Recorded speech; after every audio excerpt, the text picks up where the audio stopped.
Bismillahirrahmanirrahim. Assalamualaikum warahmatullahi wabarakatuh.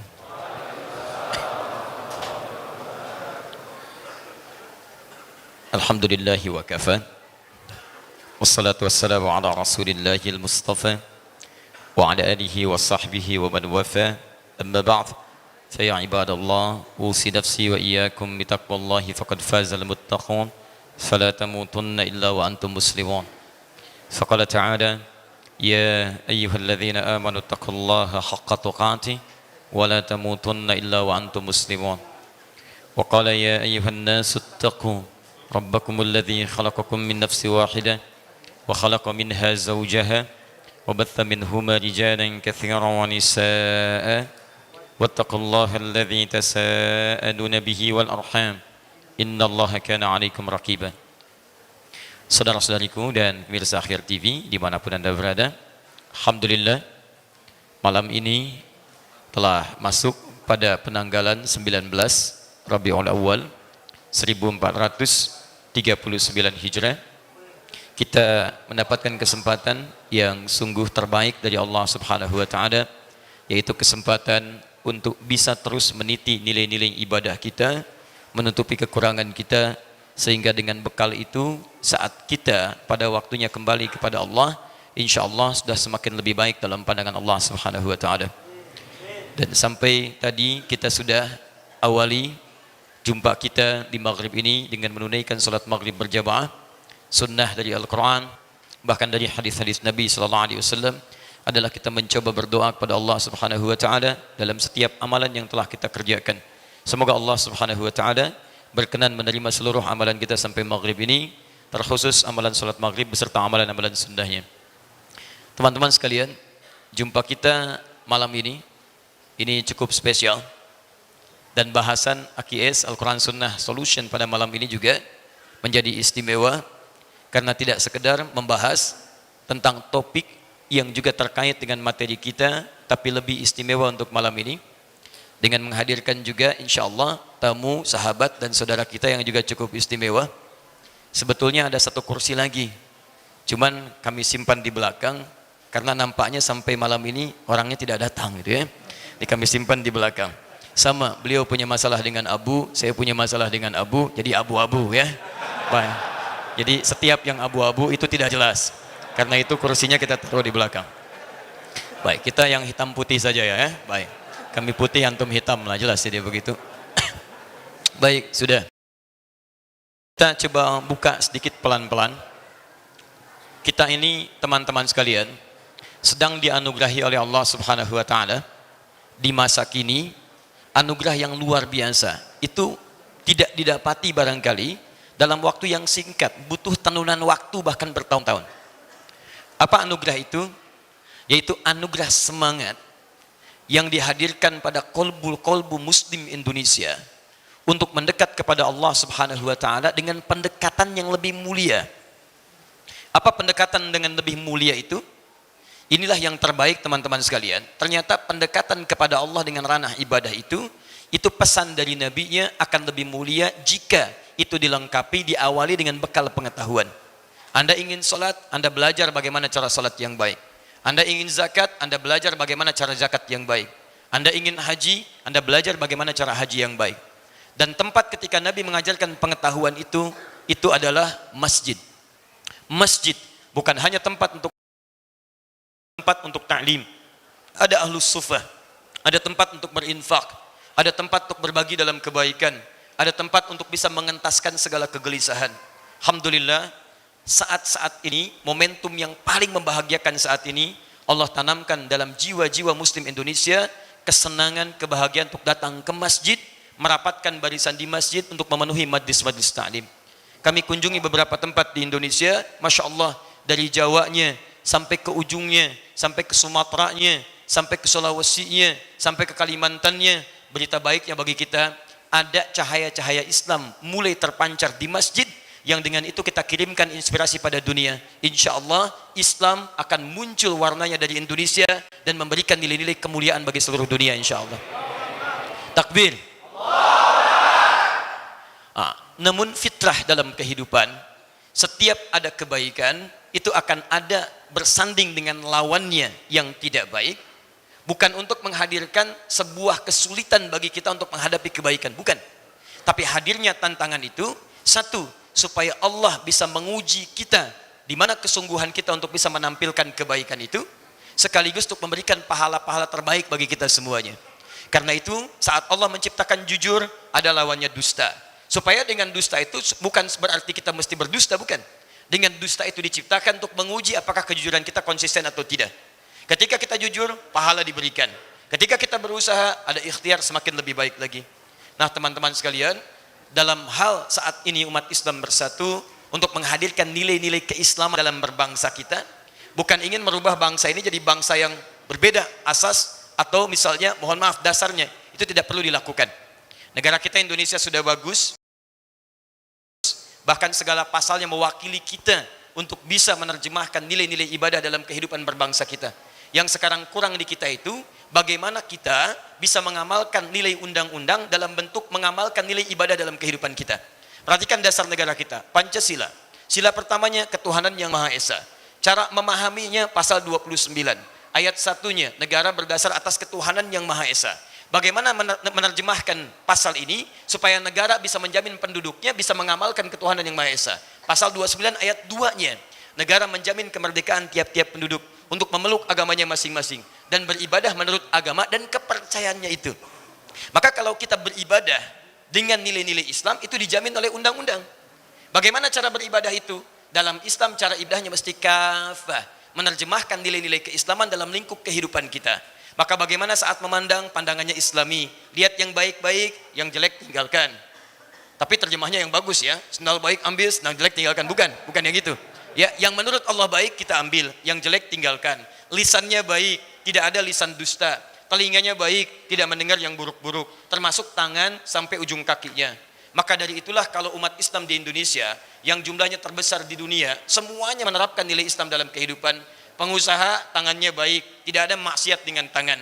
Maaf, misal diplomat, birokrat, militer, kita rakyat dan sebagainya, semua dari ujung kepala sampai ujung kaki baik. Maka demi Allah saya katakan akan tentram kehidupan di bumi Indonesia ini dalam nilai-nilai yang terbaik. Baik hubungan kita dengan orang sesama muslim ataupun juga muslim dengan non muslim, insya Allah akan tercipta kebaikan-kebaikan. Tidak ada sejarahnya ketika orang Islam bisa memberikan warna dalam kehidupan dunia, tidak ada sejarahnya ketidakcocokan dengan umat yang lain. Silahkan cek dimanapun. Islam di Arab begitu muncul tantangan dihadapi, masuk Islam di puncaknya, ternyata yang di bawahnya bisa hidup dengan damai. Islam dibawa ke Spanyol di Eropa, begitu diterapkan nilai Islam yang muncul peradaban, bisa hidup berdampingan. Islam dibawa ke Baghdad, Babilonia, muncul nilai Islam, bisa hidup berdampingan. Islam dibawa ke Nusantara, yang Hindu tenang, yang Buddha tenang, yang lain tenang. Jadi jika antum berislam sekarang, membuat tetangga-tetangga kita yang Nasrani tidak tenang, membuat yang Hindu tidak tenang, membuat yang Buddha tidak tenang dengan sikap kita, maka ada yang salah dengan keislaman kita. Ada nilai-nilai yang harus kita praktikkan. Hanya tantangannya, ketika sekarang orang semangat untuk bersatu menghadirkan nilai Islam, kita dihadapkan pada tantangan untuk menguji ketangguhan kita dalam menerapkan nilai keislaman itu. Di antara ujian itu teman-teman sekalian, kalau datang dari luar barangkali akan lebih banyak kelihatan. Tapi ini datang dari dalam diri kita sendiri, dalam tubuh umat Islam sendiri. Dah penyakitnya kadang tidak sadar kita pun melakukan itu. Apa di antaranya? Satu adab. Adab di dunia maya, adab di dunia nyata. Ini yang jadi kelemahan kita sekarang. Banyak orang ke majelis ilmu belajar ilmu, tapi sedikit yang belajar adab. Padahal ulama dulu, bahkan ada yang menyebut teman-teman yang ikut kajian salaf dan sebagainya, ingat, ulama salaf itu dulu, itu mendahulukan adab dibandingkan dengan ilmu. Bahkan ada yang belajar adabnya sampai 20 tahun, ada yang 30 tahun, belajar ilmunya 10 tahun. Adab didahulukan, ketika adab dapat, baru ilmu muncul.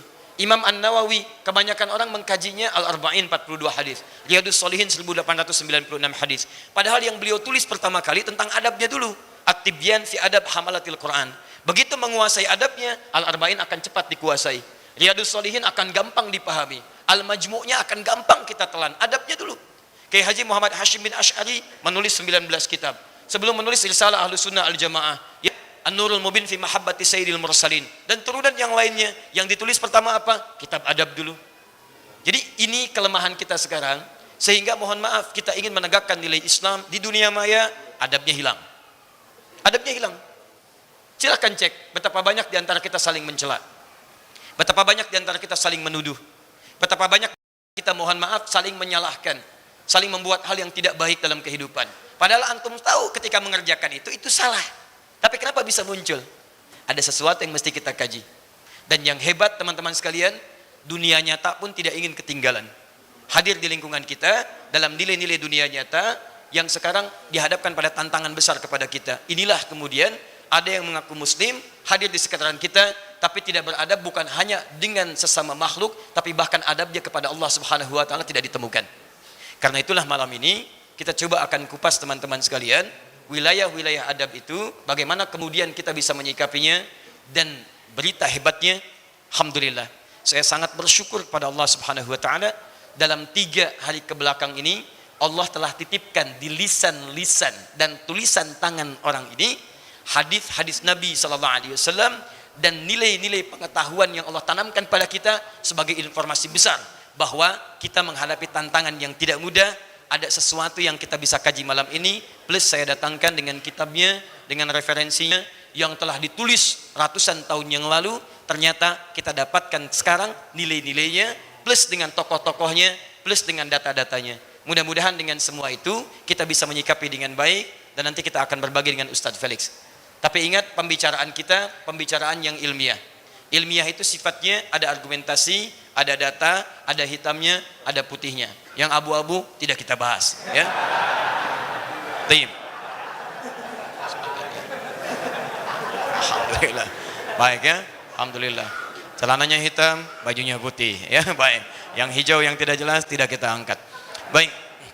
Bismillah. Sesi untuk Ustadz Felix. Karena ini dunia maya, dunia nyata. Dalam dunia maya, ini beliau lebih eksis, ya. Bahkan kemarin di TV One followernya paling banyak, ya. Ini luar biasa lah, ya. Kalau saya barangkali banyak kekurangannya di situlah, ya. Baik. Jadi kalau saya berbagi belakangan saja. Saya makhluk dunia nyata, ini makhluk dunia maya, ya. Alhamdulillah. Baik. Dunia maya permainannya halus, dunia nyata langsung berhadapan. Jadi kalau Anda ingin mengenal makhluk halus, samping saya juga ada. Bismillah. Baik, langsung saja karena waktu kita ke Isya ada beberapa yang singkat. Saya langsung berikan mic saya insyaallah supaya saya tidak punya kesempatan untuk memotong beliau. Bismillah. Bismillahirrahmanirrahim. Assalamualaikum. Assalamualaikum warahmatullahi wabarakatuh. Alhamdulillahirabbil alamin. Wassalatu wassalamu ala asrofil anbiya'i wal mursalin wa ala alihi wa sahbihi ajma'in. Asyhadu an la ilaha illallah wa asyhadu anna Muhammadan abduhu la nabiyya ba'da. Wa qala Allah ta'ala fil kitabihil karim, a'udzu billahi minasyaitonir rajim. Bismillahirrahmanirrahim. Wa man ahsanu qala mimman da'a ilallah wa amila shalihan wa qala innani minal muslimin. Alhamdulillah, puji dan syukur senantiasa kita panjatkan kepada Allah Subhanahu wa taala, Rabb semesta alam, pencipta langit dan bumi, pencipta kita semuanya. Kepadanya lah kita menyembah, kepadanya lah senantiasa kita bersyukur, karena kepadanya pula kita akan dikembalikan pada satu saat yang tidak ada keraguan di dalamnya. Salat dan salam semoga tercurah dan terlimpahkan kepada baginda Nabi besar Muhammad sallallahu alaihi wasallam, manusia mulia insyaallah senantiasa kita teladani, senantiasa kita contohi setiap perbuatan-perbuatan maupun perkataan-perkataannya, dan kita memohon kepada Allah agar setiap yang beliau bawakan buat kita ini mampu kita tiru, mampu kita teladani, mampu kita contoh sampai dengan kita dijemput oleh Allah Subhanahu wa taala. Amin. Alhamdulillah ikhwani fillah dirahmati Allah. Tadi zuhur saya mendapatkan pesan singkat di WhatsApp saya. Lalu kemudian menyampaikan begini, Ustadz Adi Hidayat dari kemarin mencoba menelpon antum nggak bisa-bisa. Saya langsung mencelos kemudian jantung saya. Lalu saya mikir begini, Ustadz, ini saya kemarin salah ngomong apa gitu kan. Sampai kemudian saya dipanggil kemari. Karena memang alhamdulillah saya menerima banyak sekali nasihat daripada beliau, menerima banyak sekali ilmu daripada beliau. Alhamdulillah pada hari ini bisa berjumpa dan kemudian menimba nasihat itu lagi. Karena saya pikir saya salah apa ya semalam ya gitu kan, yang ngomong di ILC itu ya. Tapi alhamdulillah ternyata bukan itu gitu kan ya, yang menjadi permasalahan. Alhamdulillah saya juga bingung ya kalau seandainya tadi beliau ceritakan, dan kebetulan saya juga membaca beberapa tadi di media sosial. ada yang mengkritik beliau gitu ya, terus kemudian diajak debat gitu ya. Sorry Ustaz, saya harus menyampaikan satu hal, saya tuh sering ngomongin beliau ketika lagi beliau nggak ada Ustaz. Tapi insya Allah ngomonginnya yang baik gitu ya. Kita tuh kemarin ngomong begini, berani-berani ya ada orang mau mendebat Adi Hidayat ya.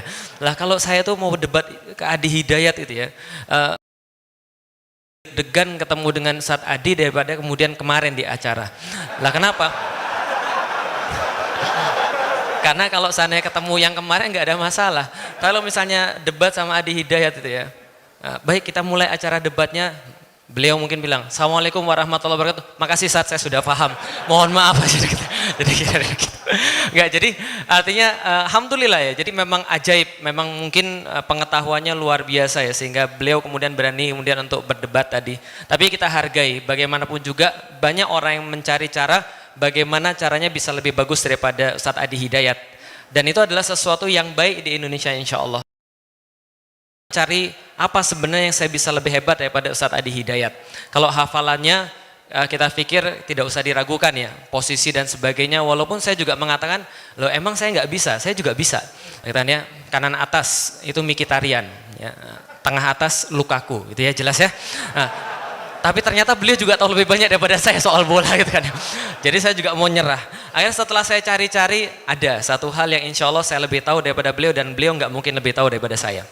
Apa itu? Rasanya babi gimana? Jadi gitu.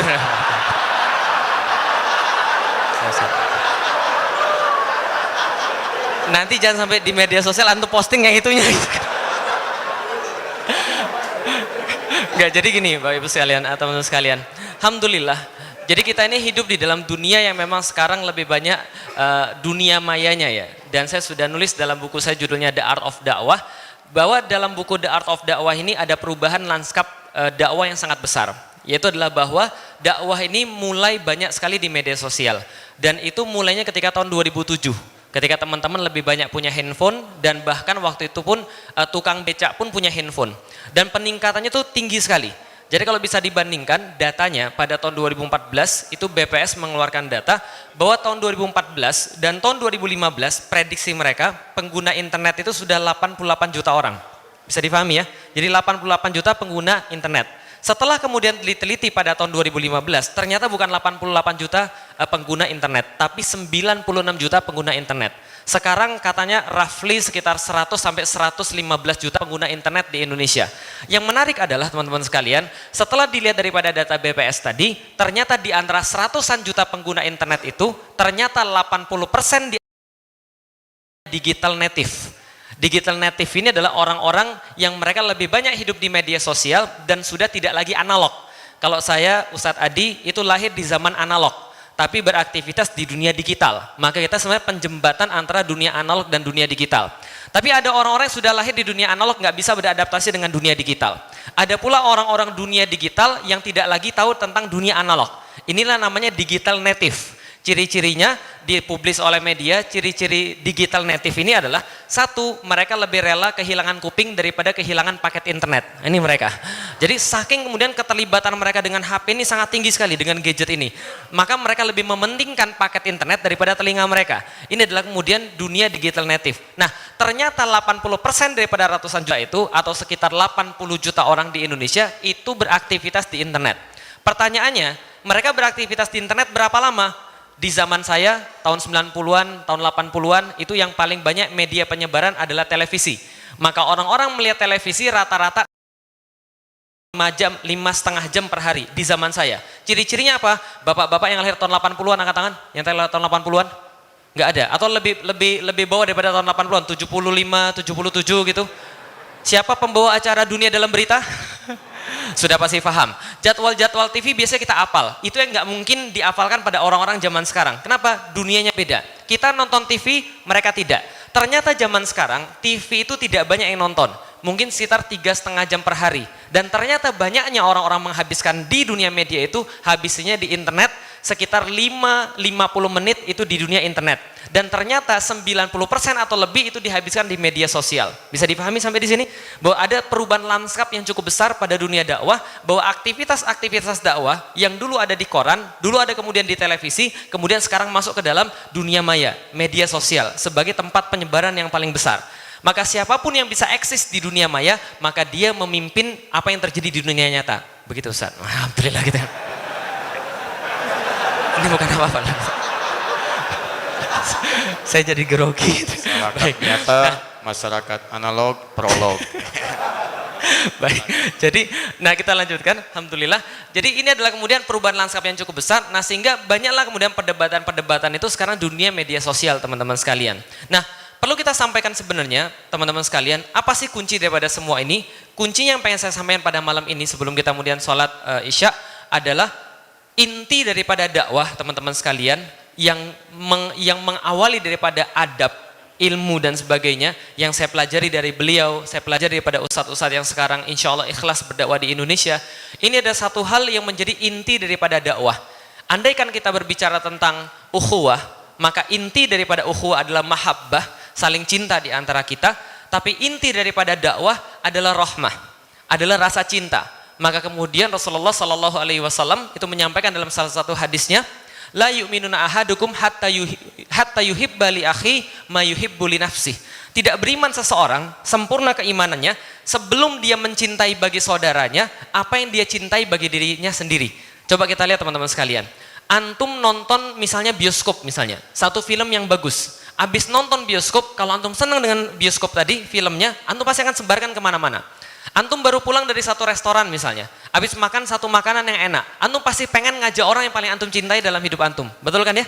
Kalau andanya yang jomblo-jomblo gitu kan ya, ini kan banyak yang jomblo, ingat ibunya gitu kan ya, mau ngajak ibunya makan hal yang sama. Kenapa? Karena dia mencintai ibunya. Begitu dia mendapatkan sesuatu yang baik untuk diri dia, dia pasti akan kepikiran pada seseorang yang dia cintai. Sama seperti seorang pengemban dakwah. Seorang pengemban dakwah yang melatari seluruhnya adalah cinta yang Allah berikan bagi dia. Karena Islam ini adalah agama cinta, maka Allah memulai Al-Quran ayat-ayatnya dengan kata-kata apa? Bismillahirrahmanirrahim. Dengan nama Allah yang Allah itu maha pengasih, semuanya dia kasih, semuanya dia beri dan maha penyayang. Dan sayangnya Allah itu diberikan pada orang-orang yang mukmin yang ketika dia mengucapkan dua kalimat syahadat, maka muncullah kemudian rasa cinta pada Allah, rasa cinta akan agama ini, dia menemukan Islam. Ya Allah, betapa tenangnya diri saya ketika sujud, mendapatkan Tuhan yang benar, mendapatkan yang disembah yang benar. Ya Allah, ternyata lengkap sekali ajaran Islam. Bagi diri saya manfaatnya seperti apa, bagi hidup saya manfaatnya seperti apa. Nggak akan ada masalah antum kalau antum menerapkan Islam. Saya pun merasa begitu. Ketika dia merasa Islam bermanfaat buat dia merasa Islam tuh keren buat dia merasa Islam tuh hebat buat dia pasti akan nyebarin pada orang lain. Nah maka ketika ada yang nanya pada saya, Ustaz, bagaimana caranya supaya kita ini tetap istiqomah dalam berdakwah? Karena mahasiswa ini kadang-kadang disibukkan dengan PR, disibukkan dengan tugas, disibukkan dengan ujian-ujian, disibukkan dengan tesis, disibukkan dengan skripsi dan sebagainya. Saya bilang sama dia, antum cinta nggak sama Islam?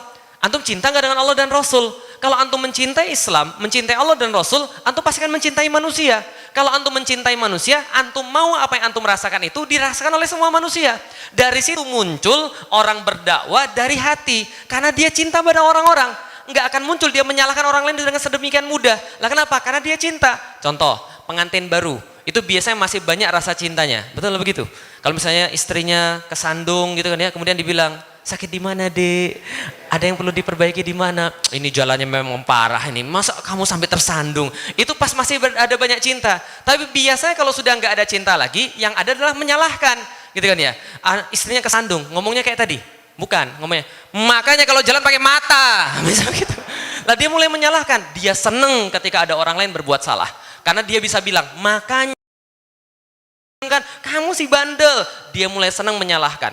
Padahal orang dengan rasa cinta itu ketika dia berdakwah, dia menemukan orang lain berbuat salah, dia sedih, bahkan mau ngomong aja sulit. Kalau ini adalah nggak merupakan suatu kewajiban, maka ini adalah dasar daripada segala-galanya. Bagaimana adab itu bisa dibentuk? Karena rasa cinta. Kita mendapati orang yang lebih berilmu, kemudian kita tunduk karena ilmunya. Kita mendapati orang menyampaikan Islam, kita ambil kebaikan-kebaikannya. Kita hargai usahanya dalam menyampaikan kebaikan. Kita ambil apa yang bisa diambil daripada dia. Kita merasa nggak lebih baik daripada dia, karena bisa jadi walaupun kemudian penyampainya tidak sebagus yang kita punya, tapi karena niat yang diterima oleh Allah Subhanahu Wa Taala. Tapi bisa jadi karena kita lebih terkenal, bisa jadi kemudian kita lebih pintar, lantas kita kemudian sombong dengan kepintaran itu, lalu kemudian jatuh dengan kepintaran itu, jatuh dengan keterkenalan itu, lalu kemudian kita tidak dikenal di di sisi Allah Subhanahu wa taala. Kita berpikir begitu karena semua bagian daripada rasa cinta tadi. Ini adalah bagian daripada adab tadi. Nah, saya pikir itu yang pengen saya sampaikan secara singkat. Kalau misalnya teman-teman mau baca lebih banyak, tahun 2007 ketika saya mulai dakwah di media sosial, di Facebook itu saya nulis ada dua. Ya, waktu itu belum ada media sosial, sehingga saya tulis judulnya Etika Dakwah Dunia Maya. Itu ada dua, yang pertama adalah etika debat dan diskusi, yang kedua adalah etika posting dan bersikap. Jadi bagaimana sih ketika antum bersikap di dunia maya? Bagaimana ketika antum mau mendebat orang di dunia maya? Apakah setiap orang yang kemudian hadir antum tidak suka lalu antum harus debat? Enggak juga begitu. Apakah setiap orang yang enggak setuju sama antum harus kemudian debat agar semuanya sesuai dengan antum? Enggak juga begitu. Kadang-kadang ada waktunya di mana kita menjelaskan, ada waktunya di mana kita kemudian meninggalkan. Nah, kapan kemudian proses itu terjadi? Nah, itu kemudian saya tulis judulnya Etika Dakwah Dunia Maya 1 dan 2, tentang etika posting dan bersikap, dan satu lagi tentang etika debat dan diskusi. Nah, itu bisa dibaca di felixyao.com. Artikel sederhana saja, saya cuma merangkum beberapa dalil tentang kemudian diskusi dan debat, tentang posting dan bersikap yang disesuaikan dengan zaman now. Baik, terima kasih teman sekalian. Ini bisa saya sampaikan selaku Ustadz dunia maya, gitu kan ya. Selaku orang dunia maya dan goib, gitu kan ya. Insya Allah kita akan mendengarkan bareng-bareng dari Ustadz Adi yang insya Allah, masya Allah bagi saya Indonesia terusnya bersyukur, dan memang betul kita memang merasa bersyukur di Indonesia punya orang-orang yang ikhlas, dan kita dianugerahkan oleh Allah kesempatan yang belum diberikan saya pikir di tempat-tempat yang lain. Giroh yang sangat besar untuk bersatu, giroh yang sangat besar kemudian untuk bersemangat, lalu kemudian mereka mencari Islam, dan giroh-giroh inilah yang insya Allah akan kita jaga dan bagian daripada kebangkitan Islam. Wallahualam bishawab. Assalamualaikum warahmatullahi wabarakatuh. Masih 20 menit. Masih 20 menit, oh baik. Saya kira sudah ada waktunya. Baik. Teman-teman sekalian, alhamdulillah bagian pertama Ustaz Felix sudah memberikan banyak pelajaran kepada kita, dari mulai transformasi dunia-dunia yang tadi disampaikan oleh beliau, masyarakat analog, masyarakat, sampai kemudian ditutup dengan kalimat-kalimat cinta.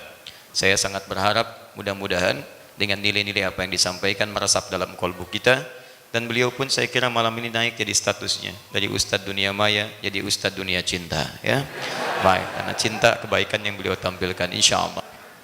Kita coba masuk pada bahasan yang lebih spesifik lagi.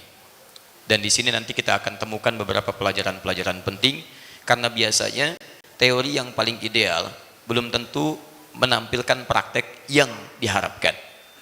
Karena apa yang kita rencanakan beda dengan apa yang Allah tetapkan. Kadang-kadang demikian. Jika apa yang kita harapkan kemudian sesuai dengan kehendak Allah yang ditetapkan, maka umumnya tidak ada persoalan di sini. Tapi yang jadi persoalan ketika keinginan kita ternyata berbeda dengan apa yang telah Allah tetapkan, maka disinilah biasanya beratnya kita mengikutkan kehendak kita pada kehendak Allah Subhanahu wa taala.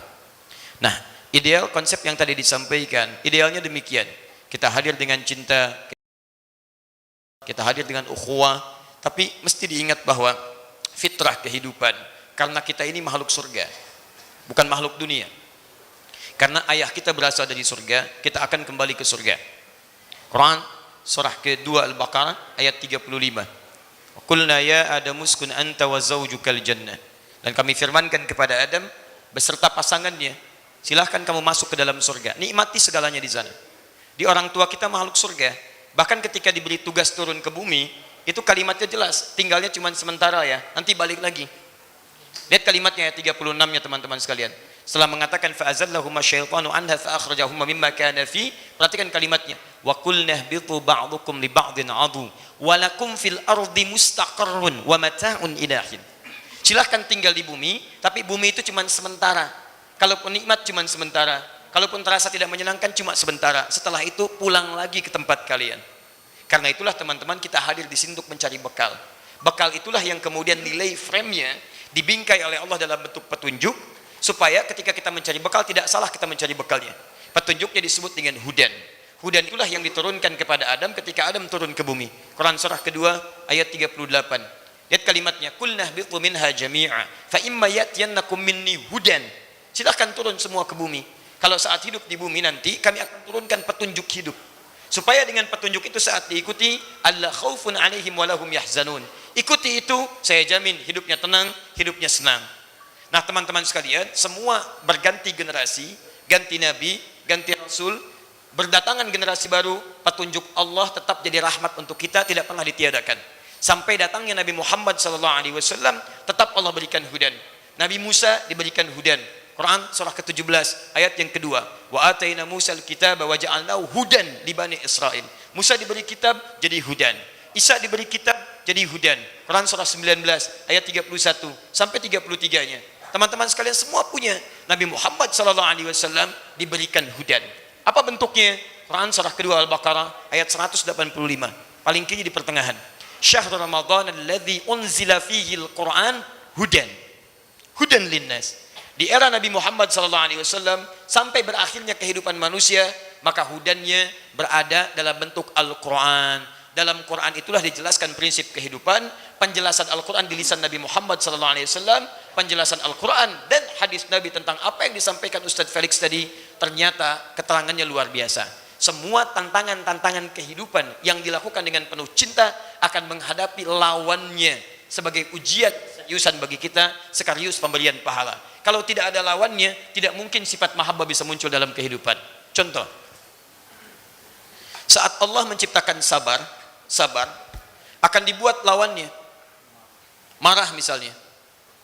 Marah ini diciptakan bukan ingin menjadikan manusia pemarah, bukan. Tapi untuk bisa melatih kesungguhan manusia sehingga bisa menampilkan sabar dalam kehidupan. Sebab kalau tidak ada marah, sabar nggak akan muncul. Ini hujan nggak ada, angin tenang, nggak ada macam-macam. Tiba-tiba saya katakan pada Ustadz Felix, sabar ya, sabar gitu. Nggak ada macam-macam masalah. Antum pulang ke rumah, nggak ada masalah sama istri, hujan nggak ada, panas juga biasa, mohon maaf, kilat tidak ada, tiba-tiba bilang, mah sabar ya mah ya, sabar, Masya Allah. Istri Anda paling lihat kepada Anda, Pak, kenapa? Tidak ada, saya nggak sebut sehat lah, ya, agak berbeda di sini. Lihat teman-teman sekalian, jadi selalu ketika kita akan mengerjakan kebaikan, ada lawannya yang terlihat tidak baik. Saya menggunakan bahasa yang halus, terlihat tidak baik. Kenapa pasalnya dihadirkan? Untuk menguji supaya yang baik muncul, sekaligus pahala diberikan. Bukankah saat sabar ada pahala? Bukankah sabar yang mendekatkan Anda dengan Allah? Quran surah kedua Al-Baqarah ayat 154, paling kanan sebelah bawah. Innallaha ma'as sabirin. Dari ayat 153-nya, innallaha ma'as sabirin. Ya ayyuhalladzina amanu ista'inu bis-sabri was-shalah. Lihat, innallaha ma'as sabirin. Bukankah sabar yang mengantarkan ke surga? Bahkan kalimat malaikat yang menyambut Anda insya Allah di pintu surga, kalimat pertamanya kalimat sabar. Selamat atas kesabaran Anda. Quran surah ke-13 ayat ke-24. Salamun alaikum bima sabartum. Selamat karena Anda selama di dunia bisa sabar. Ini turunannya. Nah sekarang persoalannya, kita alhamdulillah dihadapkan pada persatuan, dihadapkan pada semangat, dihadapkan kemudian pada keinginan untuk menanamkan nilai-nilai Islam dalam kehidupan. Majlis-majlis sekarang penuh. Masjid-masjid bagus, dunia maya ada, dunia nyata juga hidup. Persoalannya apa tantangan yang dihadapi ketika semua nilai kebaikan itu muncul? Ini yang coba kita keluarkan, dan berita baiknya teman-teman, tantangan-tantangan itu Allah tunjukkan langsung di lisan dan tulisan, tangan-tangan dan lisan-lisan orang-orang yang sekarang sedang hadir dan jadi pembicaraan dalam kehidupan kita. Saya akan bagi pada dua bagian. Satu, bagian pertama, ini dua-duanya abu, satu abu, dua abu, ya, sehingga saya katakan jadi abu-abu, gitu kan? Tapi kita tidak perlu fokus kepada kalimat abunya. Yang paling penting bagi kita inti substansinya. Ingat, saya tidak pernah mengajarkan Anda untuk menggunjing orang dan mencela orang lain. Terutama nama. Anda kalau belajar dengan seks dan mencela orang lain, saya bersaksi di hadapan Allah, saya tidak pernah mengajarkan Anda. Yang saya ajarkan adalah merubah perilaku. Kalau ada perilaku yang tidak baik, itu yang kita rubah, bukan mencela orangnya. Karena itu saya koreksi sedikitnya, Ustaz Felix, saya tidak hobi berdebat. Saya tidak suka berdebat. Yang saya lakukan ketika ada sesuatu yang ingin saya pahami, ya kalau saya tidak bisa kunjungi, saya undang, datang. Terkhusus pada persoalan yang nggak bisa dibincangkan tanpa ada pertemuan. Jadi ada masalah yang memang harus ketemu, ada masalah yang tanpa ketemu pun selesai. Jadi kadang-kadang ketika masalah yang harus diselesaikan dengan pertemuan, dibincangkan pada sesuatu yang tidak ada wasilahnya, ya misal masalah dunia nyata dibincangkan di dunia maya, nggak akan nyambung.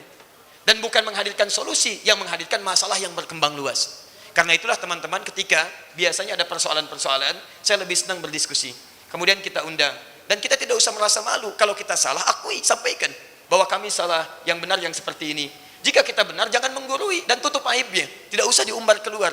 Cukup sampaikan. Saya sering banyak bertemu, termasuk di majelis ini. Termasuk sekian ada ustaz yang pernah menyoal datang ke sini. Dan ketika datang, Ustaz, saya doakan antum. Masya Allah. Saya doakan antum dalam sujud antum. Alhamdulillah Ustaz, saya pun doakan antum dalam sujud antum. Tuh lihat, ketika bertemu, kita nggak pernah dengar kalimat itu. Silakan antum cek. Dan indahnya adalah, Ustaz, saya ingin berikan masukan. Silakan Ustaz, saya terima segala hal yang baik-baik. Begitu disampaikan, saya dengarkan. Setelah didengarkan, saya sampaikan, Ustaz, yang antum sampaikan itu informasi sebenarnya begini. Begitu menerima itu, oh seperti itu. Kalau itu tidak apa-apa. Anda bayangkan, ramai di dunia maya, tapi di dunia nyata tidak seperti itu. Akhirnya yang terjadi apa? Kami makan nasi goreng sama-sama. Kami ngobrol dengan yang lain sama-sama. Yang paling aneh begini, gurunya tenang-tenang saja, kok muridnya pada ribut. Aneh itu. Tapi yang hebat sekarang adalah keributan itu ditampilkan dengan soal yang sederhana, tapi ternyata itu informasi yang sangat berharga. Makanya saya undang orangnya, saya ingin ucapkan terima kasih. Kenapa? Bahkan saya berani mengatakan, saya berikan hadiah umrah. Bahkan saya akan langsung ajak orangnya menghadap Dubai Saudi. Saya katakan, orang ini telah berbuat baik kepada saya dengan izin Allah Subhanahu wa taala karena memberikan informasi tentang hadis Nabi yang saya pun tidak sedang memikirkannya. Tidak ada masalah ketika dia menyoal, kok beda ya beli kitabnya di tempat yang sama, kemudian jenisnya sama, tempatnya sama, keadaannya sama. Kok tidak ada ya di hadis Muslim? Masya Allah, itu kitab saya masih ingat belinya di mana, warnanya apa, tempatnya di mana, orangnya apa. Saya pakai baju apapun saya masih ingat pada saat itu. Bajunya batik, warnanya hitam, rolengnya ada emasnya. Teman saya Sandi, saya pakai topi warnanya topi kayak koboi, warnanya biru dongkar. Kita berangkat sama-sama. Keretanya saya masih ingat kemana perginya, belakang Husainiyat. Orang yang belinya saya masih ingat. Posisi kitabnya sebelah pojok, rak yang kedua dari atas, pojoknya paling kiri. Masih ingat betul saya. Harganya kalau dikonversi 450.000. Cetakannya dari Darul Hadis. Ada sebuah halamannya, ada sebuahnya, kita tunjukkan. Tapi yang paling menarik bukan itu poinnya. Yang paling menarik orang berdebat masalah nomornya. Yang itu pun sebetulnya saya ingin dengar. Anda baca nomor hadis itu seperti apa? Jangan-jangan Anda menyoal nomor hadis, Anda tidak pernah tahu bagaimana cara merumuskan nomor hadis. Silakan cek. Yang paling indah ketika menulis ini, Ustaz Adi salah memberikan statement hadis tentang salat tahiyatul masjid di hadis Muslim, nomor hadis 259. Begitu saya buka hadis tentang larangan teman-teman sekalian, maaf, mencukur jenggot dan anjuran untuk memotong kumis. Tuh, Anda bayangkan. Ya, jadi kalau tidak pernah tahu tentang penomoran hadis bisa bahaya. Apalagi Al-Bukhari beda dengan cara membaca hadis Muslim. Nomornya bisa lain. Bisa lain teman-teman sekalian, itu ada penomoran. Coba silahkan cek, tanyakan pada yang bersangkutan. Dari mana tiba-tiba muncul nomor hadis? Padahal ketika dibuat itu tidak ada nomornya. Kosong nomornya. Siapa yang pertama kali menginisiasi? Muhammad Fuad Abdul Baqi. Bagaimana sistemnya? Seperti ini. Ada Tarkim Dauli, penomoran internasional. Sistemnya begini. Kalau bacanya begini, syarahnya begini, halamannya begini. Kalau satu nomor beda dengan nomor yang kedua, apakah dianggap salah? Belum tentu. Karena hadis bisa dibaca dengan makna. Pernah dengar hadis ini? Idza matal abdu, idza mata ibnu Adam, in qata'a sa'iru amali. Pernah dengar? Idza mata ibnu Adam, jika meninggal seorang anak cucu Adam, maka terputus semua amalnya kecuali 3 hal. Pernah dengar? Silakan cari di hadis Muslim, enggak akan ditemukan lafaz ibnu Adam. Yang ada idza matal abdu atau idza matal insan. Insan, 9 lafaz di hadis Muslim. Tapi apakah salah disebutkan dengan idza matal abdu? Banyak yang menyebutkan. Ulama, pakar tafsir, pakar hadis. Salah enggak? Enggak. Hanya orang yang tidak tahu hadis ketika menyebutkan itu salah. Karena hadis bisa diriwayatkan dengan makna. Logika sederhananya begini. Nabi menyampaikan di banyak orang. Apakah ketika semua orang keluar kalimatnya akan sama dengan Nabi SAW? Tidak.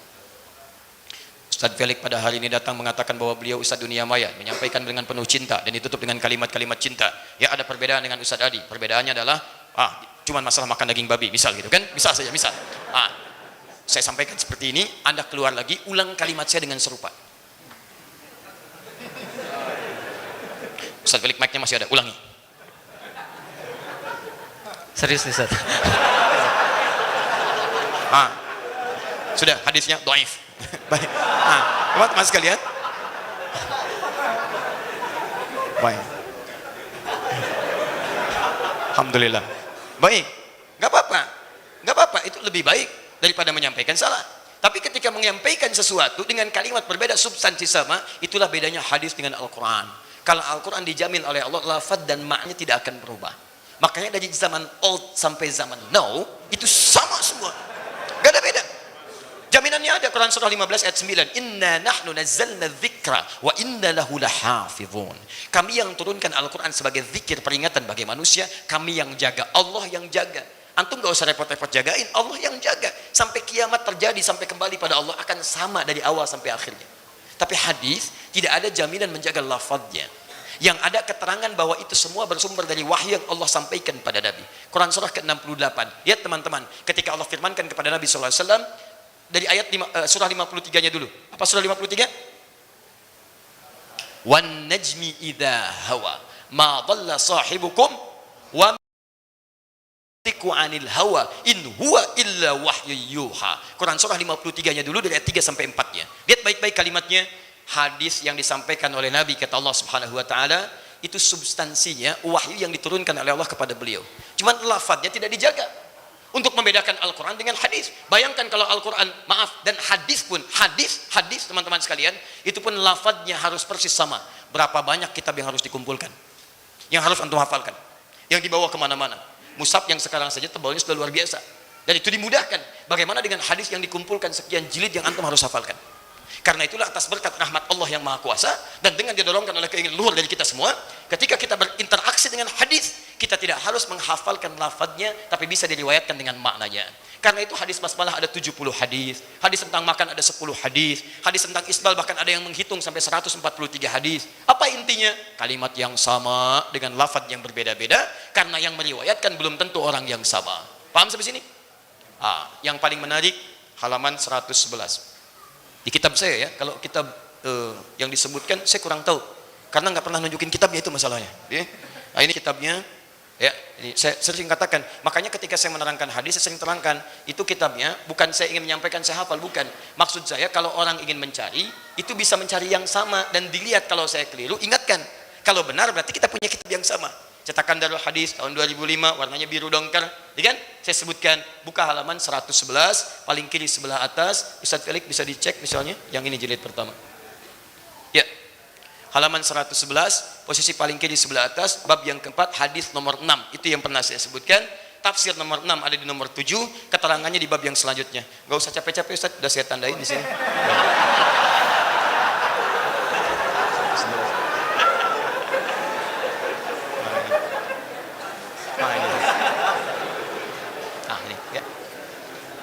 Bismillah. Bukan, memang tandanya tadi copot gitu ya. Baik, makanya beliau ulang kembali. Nah, itulah kurang lebih lah ya. Baik, teman-teman sekalian, perhatikan. Babun nahyi an akhdhi riwayati. Ada Ustaz babnya sebelah kiri, Masya Allah. Bab mengambil informasi. Riwayat. Awas. Informasi, riwayat, apalagi ajaran-ajaran agama. Awas, hati-hati. Anid du'afa, dari orang-orang yang dianggap lemah riwayatnya. Perhatikan baik-baik, saya langsung kepada ujung hadisnya saja. Itu yang berbicara tentang dahsyat sekali. Perhatikan ya, ini yang paling penting. Sayati fi akhir zamani, riwayat lain akhir ummati. Yang pertama di hadis nomor 6 yang mengatakan unasun. Siapa unas di situ? Nomor 7-nya, dajjaluna kadzabun. Akan datang di masa-masa akhir umatku para dajjal pendusta.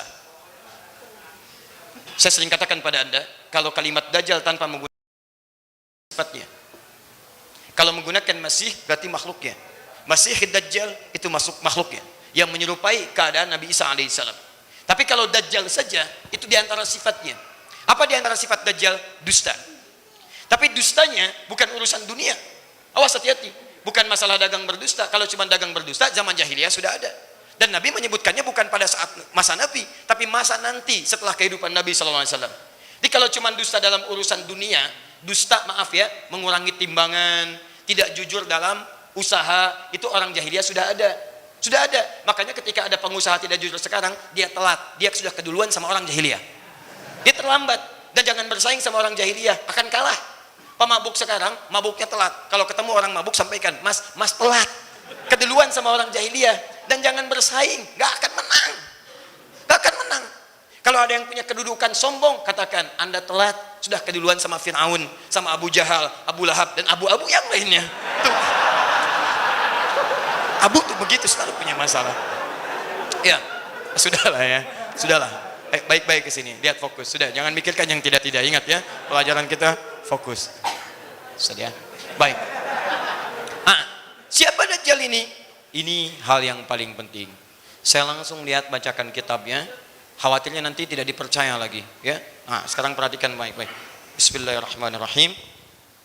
Teman-teman sekalian, lihat baik-baik.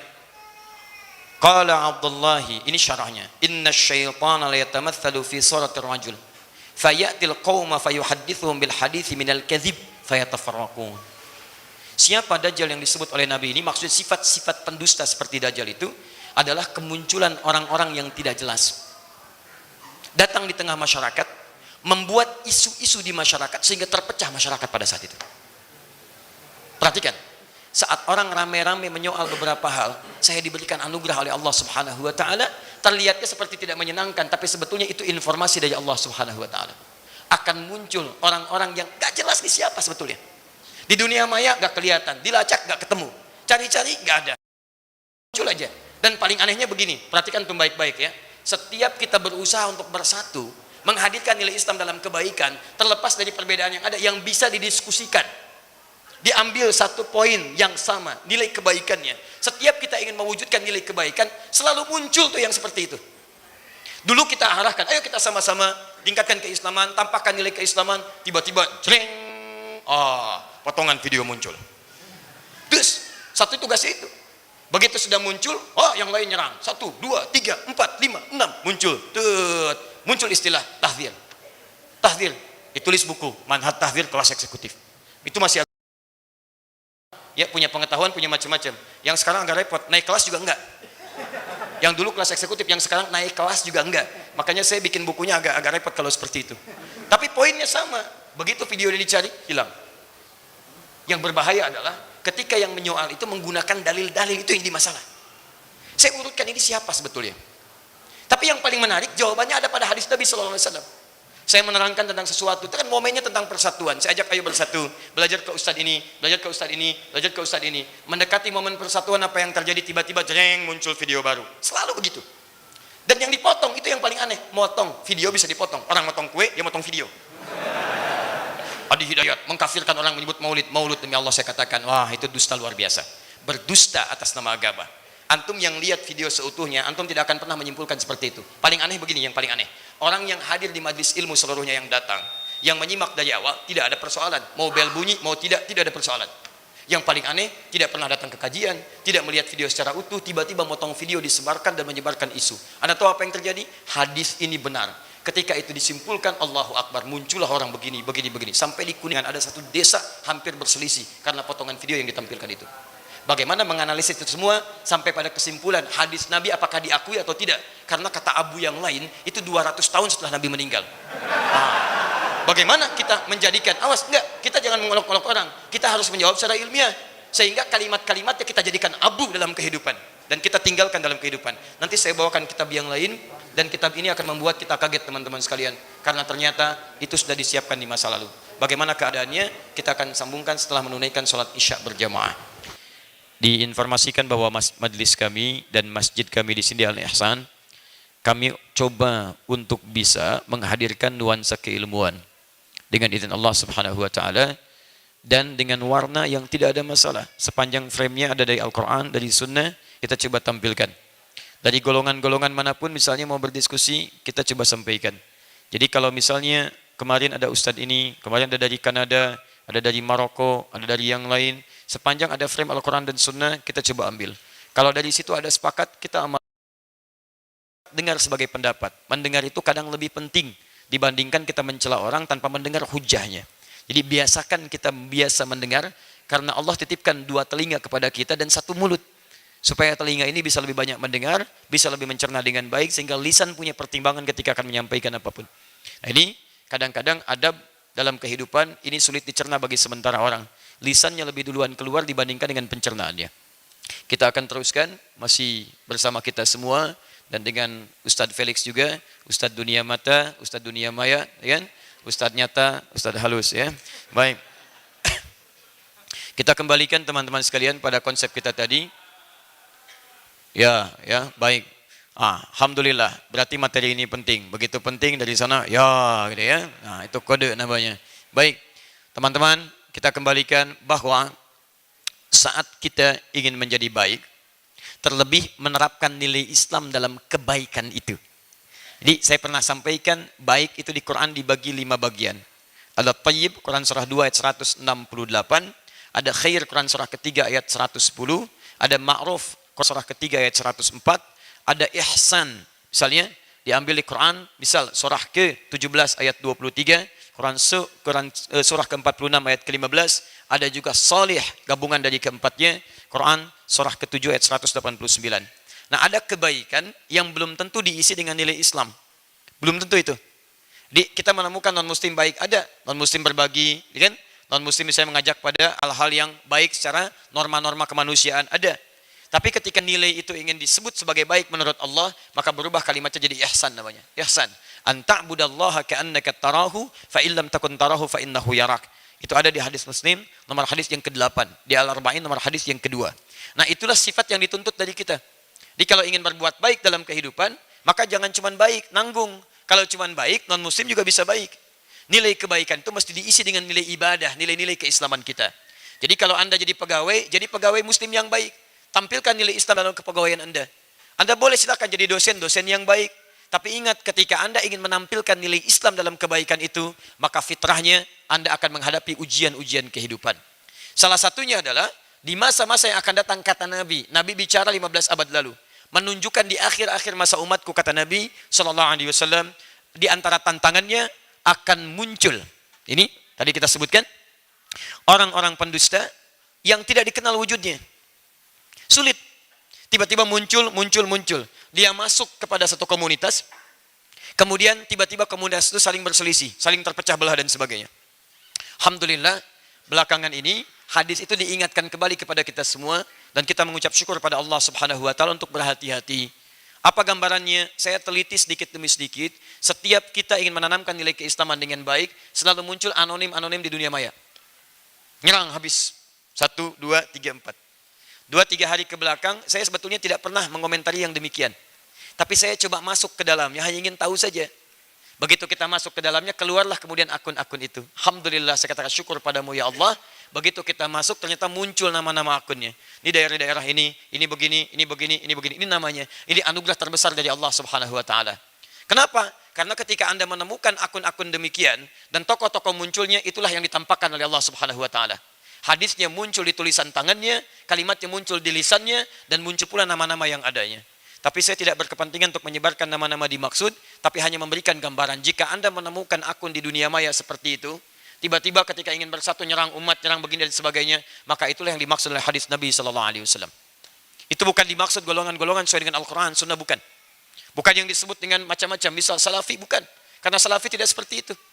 Salafi tidak seperti itu. Mustahil Salafi ingin kemudian menghancurkan nilai keislamannya sendiri. Mustahil Salafi memecah belah umat, bukan. Sejak mulai dakwah salaf muncul kemudian bahkan sampai di Indonesia misalnya. Salaf itu bukan kelompok, bukan golongan.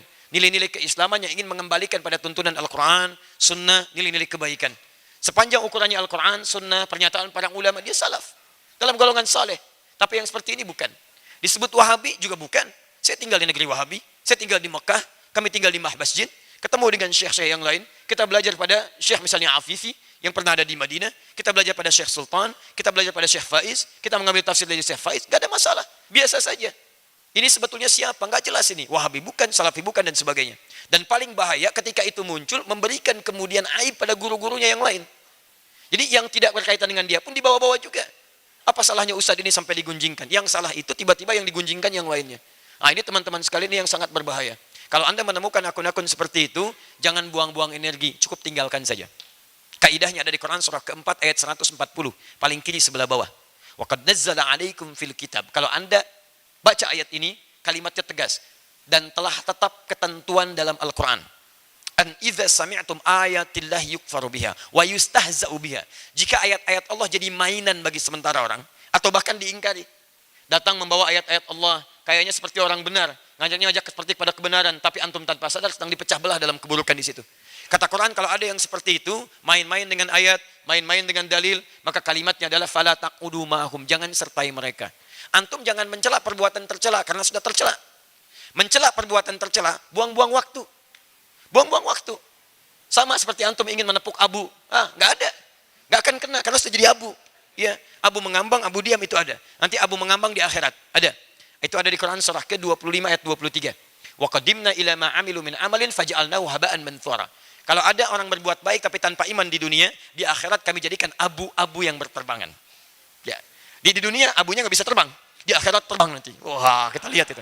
Tapi nggak ada nilainya. tapi tidak ada nilainya. Nah, jadi kalau Anda menemukan yang seperti itu, nasihat saya, ya jalin hubungan baik dengan siapapun. Ya tidak usah antum melihat ada kebaikannya, ukurannya Al-Quran, ukuran sunnah, diskusikan. Sepakat, ambil. Tidak sepakat, tinggalkan. Tapi jangan dicela. Dari manapun itu. Saya sering katakan pada antum, ambil. Kalau ada ustadz ini, ambil ilmunya. Ustadz ini, ambil ilmunya. Tidak sepakat, tinggalkan. Ada yang baik dari Ustadz Felix, ambil. Yang tidak baik, tinggalkan. Yang baik banyak. Ada cinta tadi, kan? Ada dakwah tadi, ada kebaikan. Yang tidak baik, beliau pun sudah tinggalkan. Masa antum mau ambil? Babi tadi, beliau sudah tinggalkan. Masa antum mau ambil? Ya sudah, yang tidak baik tinggalkan, selesai. Pemikiran tidak sama, tinggalkan. Tapi tidak harus menjadikan perbedaan, membuat kita tidak bisa berteman dan tidak bisa minum teh bersama. Duduk aja, minum sama-sama, sampaikan kebaikan, enak, nyaman. Dan kadang-kadang ketika ketemu sesuatu yang kurang pada kita, kita akui. Kurang pada orang lain, jangan diumbar. Tutup aibnya, cukup sampaikan kebaikan-kebaikan.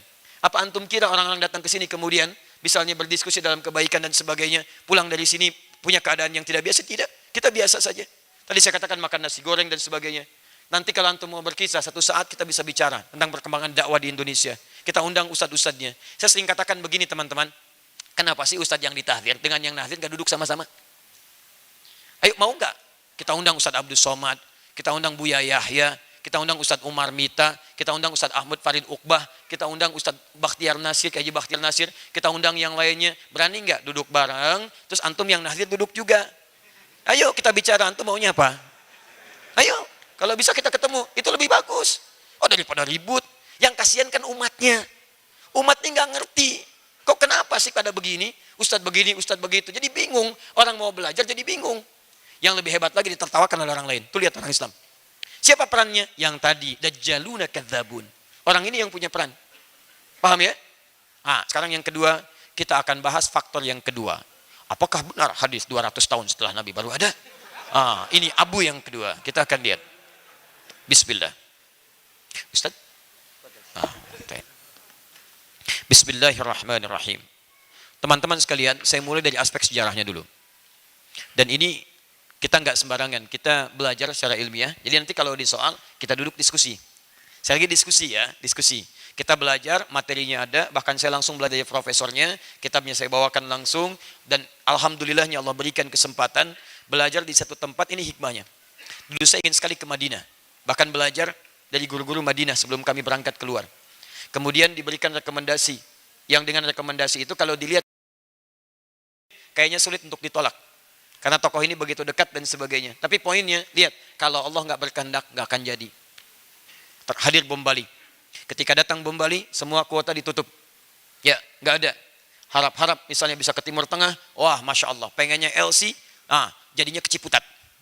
Ciputat. Pergi ke UIN, kemudian belajar di kelas khusus yang cabang Kairo, Al-Azhar, Fakultas Dirasat Islamiyah wal Arabiyah. Kurikulumnya kerjasama. Ternyata Masya Allah, diantarkan ke Libya. Dari Libya kita ngambil tafsir di Mesir, Syekh Al-Azhar. Dari situ kita kemudian ke Mekah, kita belajar ke Madinah, kita ambil di Tunis. Yang paling hebat, di Libya ada satu pelajaran namanya Al-Istishraq. Al-Istishraq. Istishraq itu pelajaran orientalism. Orientalis itu adalah orang-orang yang memang disiapkan teman-teman sekalian untuk mempelajari Islam dan ketimuran, yang dengan mempelajari itu mereka berusaha menanamkan racun di dalamnya. Baik, nanti kita lihat dari mana rumusannya. Jadi saya tunjukkan beberapa tokohnya. Yang hebatnya pelajaran ini, kami belajar setahun, itu setiap disebutkan tokoh, kalau masih hidup akan diundang tokohnya. Dibelajar sekarang, itu pada masa itu, belajar sekarang disebutkan tokoh. Kalau tokohnya masih hidup, berapa pekan diundang. Supaya kita bisa ngelihat siapa orangnya. Nih, makhluknya seperti ini. Ini yang dia sampaikan. Dan nanti saya akan sampaikan pada Anda informasi yang sangat dahsyat. Kadang-kadang apa yang dituliskan tidak sama dengan apa yang diucapkan. Bisa kelihatan. 1492. Setelah kemudian umat Islam, terpecah belah. Karena urusan dunia. Kursi, kedudukan, materi dan sebagainya. Termasuk ini pun nanti hadir di masalah kita sekarang. Kalangan termasuk kalangan para ustadz. Awas, materi itu juga bahaya. Ya, kedudukan itu bahaya. Sanjungan itu bahaya. Saya baru pulang dari Lampung, ini bahaya nih. Ya, nyampaikan sesuatu yang membuat saya sangat geram. Ustadz, kami kemarin kedatangan. Ustadz kesini, bawa jamaah, bawa macam-macam. Begitu pulang, bukan cuma jamaahnya pulang, kotak infaknya dibawa juga. La haula wala quwata illa billah. Antum ngapain sih? Datang ke situ, Ustaz dibawa sendiri, bawa sendiri, kotak infak dibawa dan sebagainya. Sampai muncul isyarat yang tidak menyenangkan, ada ibarat-ibarat yang tidak lucu. Ini kalau ini masuk ke situ, beduknya hilang. Kalau ini masuk ke situ, sendalnya hilang. Masuk ke situ, masjidnya hilang. Sekarang kalau masjid ke situ bukan cuma masjidnya, kotaknya ikut hilang. Ini kan tidak lucu teman-teman sekalian. Apa yang mau dicari? Nah, 1492 setelah keemasan Islam di Spanyol itu ada persoalan dengan materi-materi tadi, jadi melemah kemudian, maka bersatulah Raja Ferdinand dengan Ratu Isabella, keduanya kemudian melakukan kongsi bersama-sama bagaimana menghancurkan nilai-nilai kekuasaan Islam pada saat itu. Maka singkatnya dikalahkan orang-orang Islam, bukan Islamnya. Maka saat itu terjadilah banyak peristiwa, ada inkuisisi. Ya, ada pilihan, pindah konservasi kepada kepercayaan mereka. Guru saya yang di Tripoli pernah menyampaikan, dan beliau ahli sejarah juga, dan pernah mengunjungi beberapa tempat di Spanyol, sampai mengatakan menemukan orang Islam itu gampang. Salah satunya, lihat telinganya yang paling bersih. Kalau telinganya bersih, berarti orang Islam, gak bisa mengelak. Karena cuma orang Islam yang wudu. Maka cara mengeksekusinya dipotong dulu telinganya. Ada yang dipotong telinganya, ada yang dipotong kakinya, ada yang disalib, ada yang dimasukkan ke gelindingan, ada yang digiling, ada yang dipotong, ditombak, ada yang dikataskan, ada yang kemudian disuruh berenang ke laut dan sebagainya. Macam-macam. Singkatnya, pada tahun 1492 kemudian terjadi perjanjian Tordesillas, Paus Alexander yang ke-6 kemudian membagi dunia pada dua bagian. Dua bagian, dunia dibagi, Anda bayangkan. Kita bagi kue, dia bagi dunia. Bagi dua bagian. Ada yang barat, ada yang timur. Barat diberikan pada Spanyol, timur diberikan pada Portugis. Maka diberikanlah misi dikenal dengan 3G namanya. Gold, Glory, and Gospel. 3G. Sekarang sudah 4G, pakai LT lagi. Ya. Nah, teman-teman sekalian secara singkat begini. Secara singkat, misi ini berkembang, tapi mereka menyadari, ini singkat saja, materi kuliah singkat. Disadari oleh mereka bahwa tidak ada yang bisa memberikan pencerahan pada dunia dan memberikan kedamaian dan mengatur dunia dengan baik sehingga menjadi saingan dari mereka kecuali nilai keislaman. Islam. Kalau Islam bisa maju, umat Islam bisa maju, maka Masya Allah mereka merasa kekuasaan mereka tidak akan muncul. Karena itulah kemudian apa yang terjadi, tidak boleh umat Islam maju lagi. Karena cuma Islam yang bisa memberikan harapan, kedamaian dan akan bertahan. Karena itulah kemudian dibuatlah oleh mereka suatu sistem. Sistem pendidikan yang dengan pendidikan itu mereka akan mengumpulkan research, kerjasama. Maka dimulai di Perancis ada, saya tidak perlu sebutkan kampusnya dulu, ya. Kemudian di Portugal ada, di Italia ada, sampai sekarang Amerika pun ikut bikin, Inggris ikut bikin, sampai kemudian ke sebelah sananya juga Rusia ikut bikin, kemudian Belanda ikut bikin dengan Leidennya, dan di Belanda itulah dirumuskan sampai yang datang menghancurkan Indonesia pun itu dari research, ya nanti kita sebutkan namanya. Teman-teman sekalian, apa yang terjadi? Mereka sudah belajar tentang keislaman, nah khazanah pemikiran Islam diambil oleh mereka. Jadi manuskrip diambil, dirampas semuanya. Kemudian setelah itu dikembangkan oleh mereka, yang bernuansa keilmuan dibawa, tapi namanya disamarkan. Disamarkan, bahkan dihilangkan. Di karya sipulan dihilangkan sipulannya, diadopsi, diplagiasi, diwujudkan dalam bentuk yang ada. Walaupun tidak setiap penemuan yang ada sekarang jadi plagiasi, bukan. Dulu diambil manuskripnya, dikembangkan oleh mereka. Nah, yang paling menarik adalah, setelah itu diambil, mereka menganalisis. Oh, majunya orang Islam menemukan pengetahuan. Ada yang menemukan pesawat terbang, seperti Ibnu Firnas. Ada yang Abbas bin Firnas, lahir tahun 815 Masehi. Ada yang menemukan kimia, seperti misalnya Jabir bin Hayyan, lahir tahun 810 Masehi. Ada yang menemukan teori relativitas setelahnya, seperti Ibnu Sina, ketika mengkaji misalnya surah Al-Ma'arij dengan surah As-Sajdah ayat yang kelima. Mereka amati itu semua. Ketika diamati, mereka berkesimpulan bahwa mustahil, kalau ini bisa berkembang lagi, kecuali kita bisa analisis sumber-sumbernya. Apa sumbernya? Al-Quran, Sunnah. Karena ketika menemukan itu, berasal dari Quran. Ketika menemukan itu, berasal dari motivasi sunnah. Akhirnya apa yang mereka rumuskan? Mesti ada satu perhimpunan yang anggotanya fokus mengkaji Al-Quran dan sunnah. Pahami itu semua. Kalau bisa kemudian cari kelemahannya, cari celah-celahnya, cari ayat-ayat yang bisa dipersoalkan. Begitu kemudian Anda temukan, rumuskan semuanya itu. Jadi ada yang fokus di bidang Quran, ada yang fokus di bidang hadis. Ketika mereka menemukan itu, cari kesalahan dari gramatikalnya, dari sisi sejarahnya, dari macam-macamnya. Kemudian cari lagi di hadis, cari kesalahannya, cari urutannya sampai ditemukan dan jadi pegangan bagi generasi setelahnya. Perhimpunan inilah kemudian yang disebut dengan orientalis istishraq. Kajiannya disebut dengan orientalism. Tokohnya banyak. Dan itu teman-teman sekalian, kalau belajar mereka serius. Dananya kuat. Disupport habis. Dan belajarnya nggak nanggung. Kalau Quran, mesti hafal Quran, Pak. Hafal Quran, Anda bayangkan. Saya pernah menghadapi di Tripoli ketika dialog gitu, ya, antar kepercayaan. Saya sebut agama itu saya yakin cuma Islam. Kalau yang lain bukan agama, ya, cuman ini keyakinan saya ya. Yang lain boleh beda, silahkan, kita menghormati perbedaan orang lain. Jadi ketika berdialog dengan tokoh di kepercayaan lain, tiba-tiba kita dialog dengan isi kitab, dalil nas, hafal Quran dia. Hafal Quran. Tapi hafalannya tidak ditujukan untuk mendatangkan imannya, hanya untuk mencari kesalahan. Makanya dibalas oleh bahasa Quran, Quran surah ke-17 ayat 82. Ya, wa nunazzilu minal Qur'ani ma huwa syifaa'un wa rahmatun lil mu'minin wa la yazidudz zalimina illa khasara. Penghafal Quran yang zalim enggak akan dapat apa-apa kecuali kerugian. Cuman capek menghafal, petunjuk enggak dapat di situ. Tapi poinnya, ketika mereka ingin menganalisis Al-Quran sampai menghafalkan Qurannya. Bahkan ada yang membuat indeks Al-Quran. Bahkan ada yang membuat urutan-urutan kesalahan Al-Quran. Yang sekarang di antara karya-karya mereka dipakailah kemudian bekerja sama dengan sebagiannya dari misionaris. Antum pernah lihat sekarang kisah pendeta yang viral itu? Yang tanya murtad, terus dia menyoal begini-begini. Itu bahannya udah lama dari orientalis dulu. Kami sudah punya bahannya dari sejak dulu itu. Sudah ada. Dan gak akan beda. Yang disoal pasti itu aja. Tentang poligami, tentang sholat, tentang ayat, tentang itu sama bahannya. Padahal kalau saya jadi supirnya, saya katakan, maaf Pak, Bapak telat. Ini sudah disampaikan sebelum Bapak. Kalau Bapak mau tahu, ayo kita duduk sama-sama. Kasih tahu tuh. Telat Pak. Sudah dari dulu itu ada. Bahkan yang ngacak-ngacak daerah kita sampai memecah Aceh, stok hogronya. Siapa stok hogronya itu? Orientalis. Dia nggak bawa senjata. Dia bawa kitab Pak. Bawa kitab, bahkan aku muslim ke Mekah. Haji, ikut haji Pak. Ikut haji Bu. Stok hogronya. Ikut haji. Datang ikut haji, belajar fikih macam-macam. Sampai datang disebut syekh ke Aceh. Begitu melihat dipetakan. Orang Aceh itu kelemahannya begini. Dipecah belah. Divide et impera. Politik adu domba. Masya Allah. Kita manusia disebut domba, diadu. Itu bayangkan. Masuk ke situ. Itu yang paling bahaya. Nah, di antara tokoh mereka langsung fokus ke bahasan. Sehingga kita menemukan abunya. Nah, balik ke sini. Yang fokus kepada bahasan hadis. Di antara mereka bernama Ilnaz Goldziher. Lahir di Hongaria. Lahirnya 24 menit sebelum Isya. Isya 19.14, dia lahir 18.50. 18.50. Isya kan 19.14, ya? Itu cara ngapalin paling gampang. Ya, kapan itu terjadi? 24 menit sebelum Isya. Isya 19.14, dia lahir 22 Juni 18.50 di Hongaria. Ya.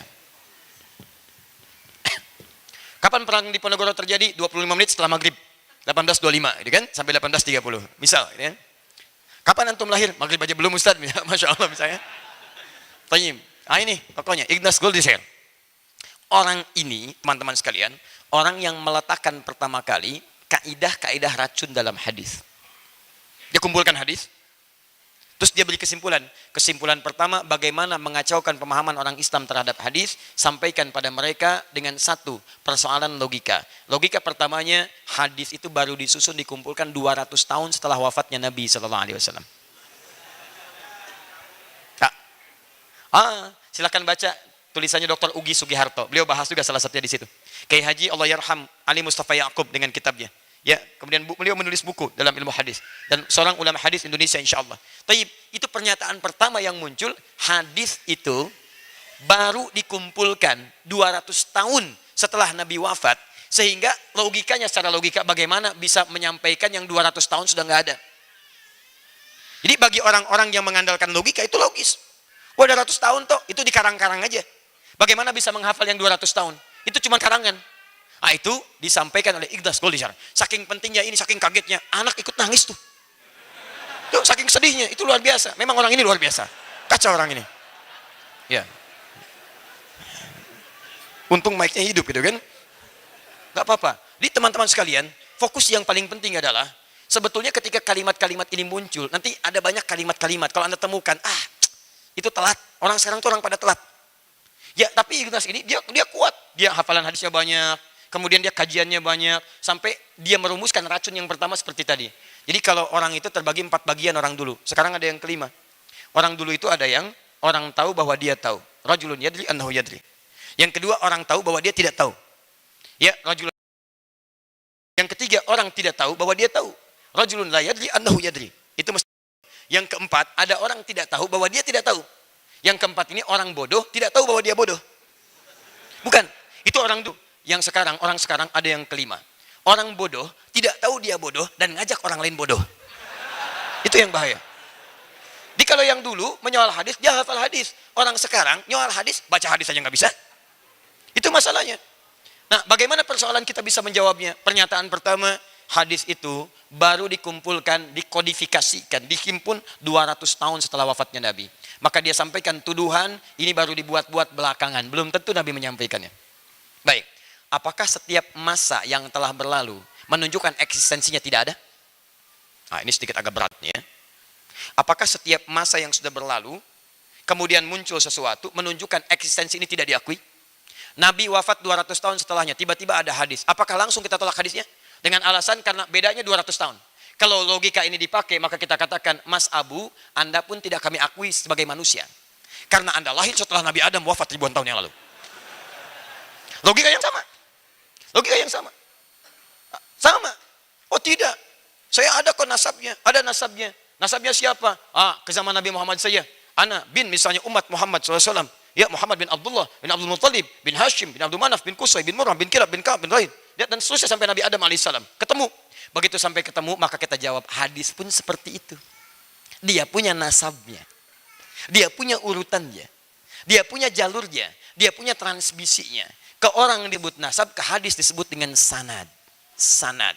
Hebatnya ulama kita, dari sejak zaman Nabi SAW, zaman para sahabat, sudah diduga. Makanya, mohon maaf, akan ada persoalan-persoalan menyangkut itu. Karena itulah para ulama membuat kitab-kitab yang ketat untuk merumuskan tentang jalur sanad. Sampai Imam Muslim membuat satu kitab khusus, bab khusus tentang persoalan sanad. Halaman 119, jilid pertama, paling kiri sebelah atas. Babul isnadi minaddin. Bab belajar agama sesuai urutan sanad, itu yang menentukan benar tidaknya dalam agama. Jadi ulama kita sudah melacak. Bagaimana kalau di soal nanti, maka sanadnya perjelas dulu. Makanya dalam hadis ada sanad, transmisi riwayat. Di mana Imam Al-Bukhari menyampaikan hadis padahal tidak pernah ketemu Nabi. Maka an kadza sampai ke Nabi. Kalau dipersoalkan, kamu bagaimana bisa mengimpun hadis? Kan baru lahir sekarang. Saya menemukan dari si fulan. Si fulan mengambil dari si fulan. Si fulan mengambil dari si fulan. Si fulan yang mengambil dari si fulan sampai dari Nabi SAW. Apa buktinya dia hidup? Kitabnya ada. Kitab wafatnya Wafayatul A'yan. Al-Isabah fi Tamyiz Sahabah. Kitabnya ini Jarh wa Ta'dil. Ini sifat baiknya, ini sifat buruknya. Sampai ketahuan sifat buruknya pun ditemukan. Ditemukan. Sampai kualifikasi hadisnya. Yang sahih ini syaratnya 5. Mattasala isnaduhu binaqlil adh-dhabiti anil adh-dhabiti qadihatin. Kalau di luar yang 5 ini turun dhabitnya 1 jadi hadis hasan. Hasan ketemu hasan sahih li ghairihi. Sampai turun semuanya. Hadis dhaif, hadis maudhu, hadis matruk dan seterusnya. Ada turunannya teman-teman sekalian. Semua itu dibuat ketat dan cuma dalam disiplin ilmu hadis yang bisa mengatakan riwayat sampai jelas kepada Nabi SAW.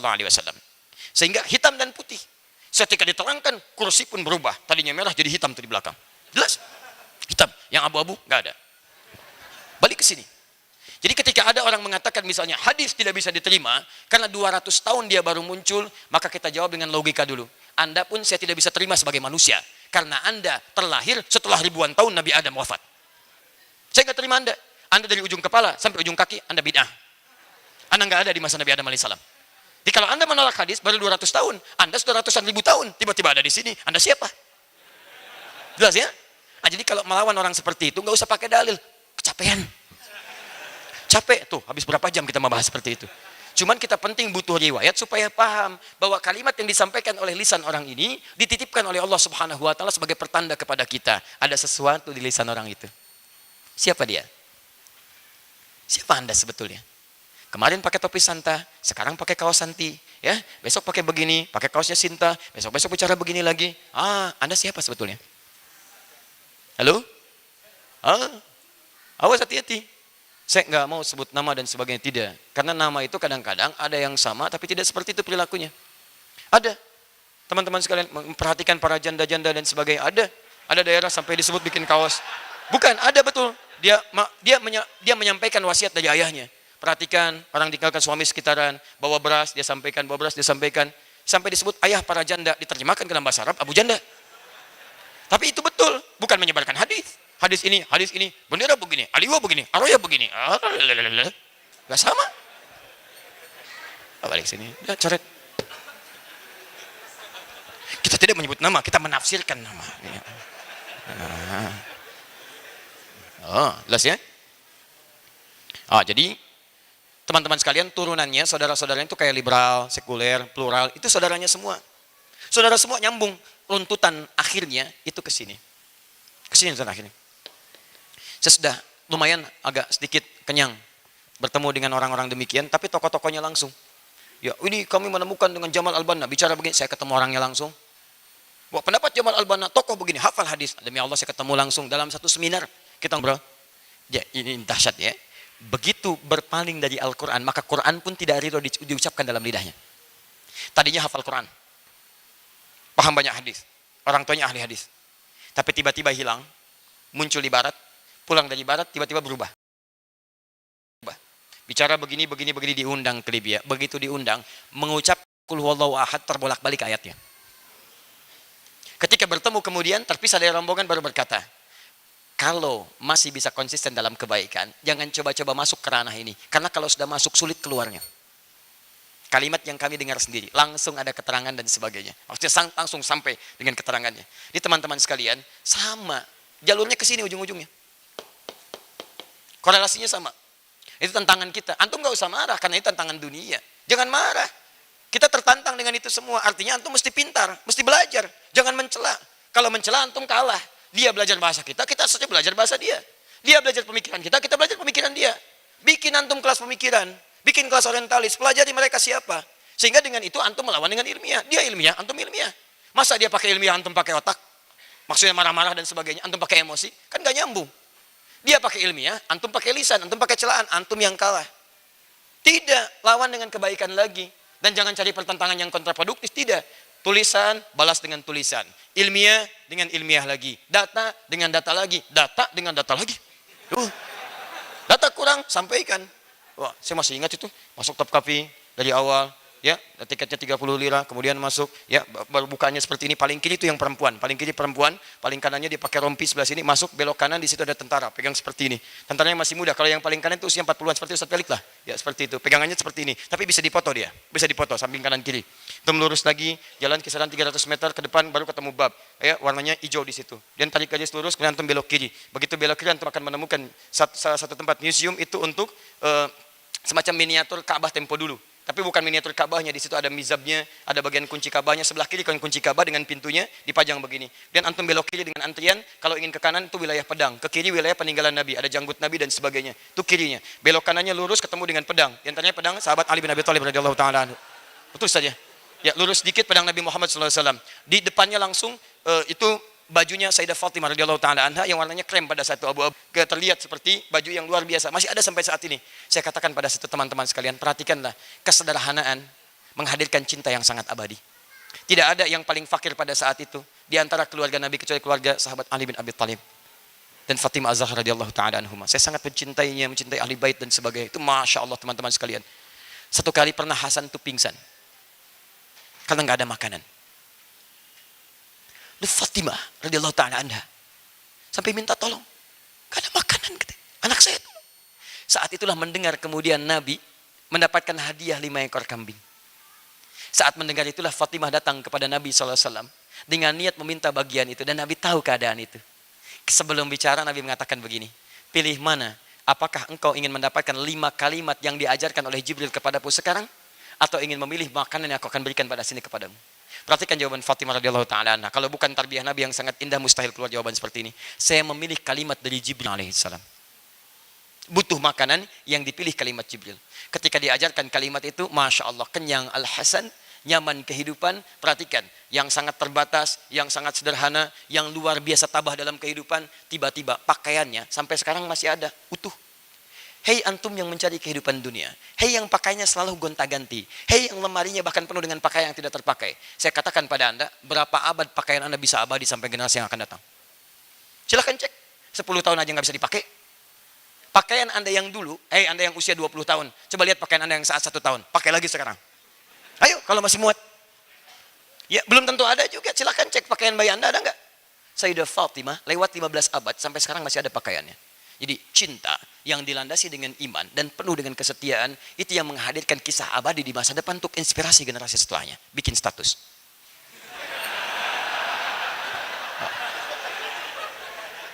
Lurus, turun tangga, tangganya jumlahnya ada 7, belok kiri, kemudian belok kiri antum menemukan tangga lagi kanan dengan kiri.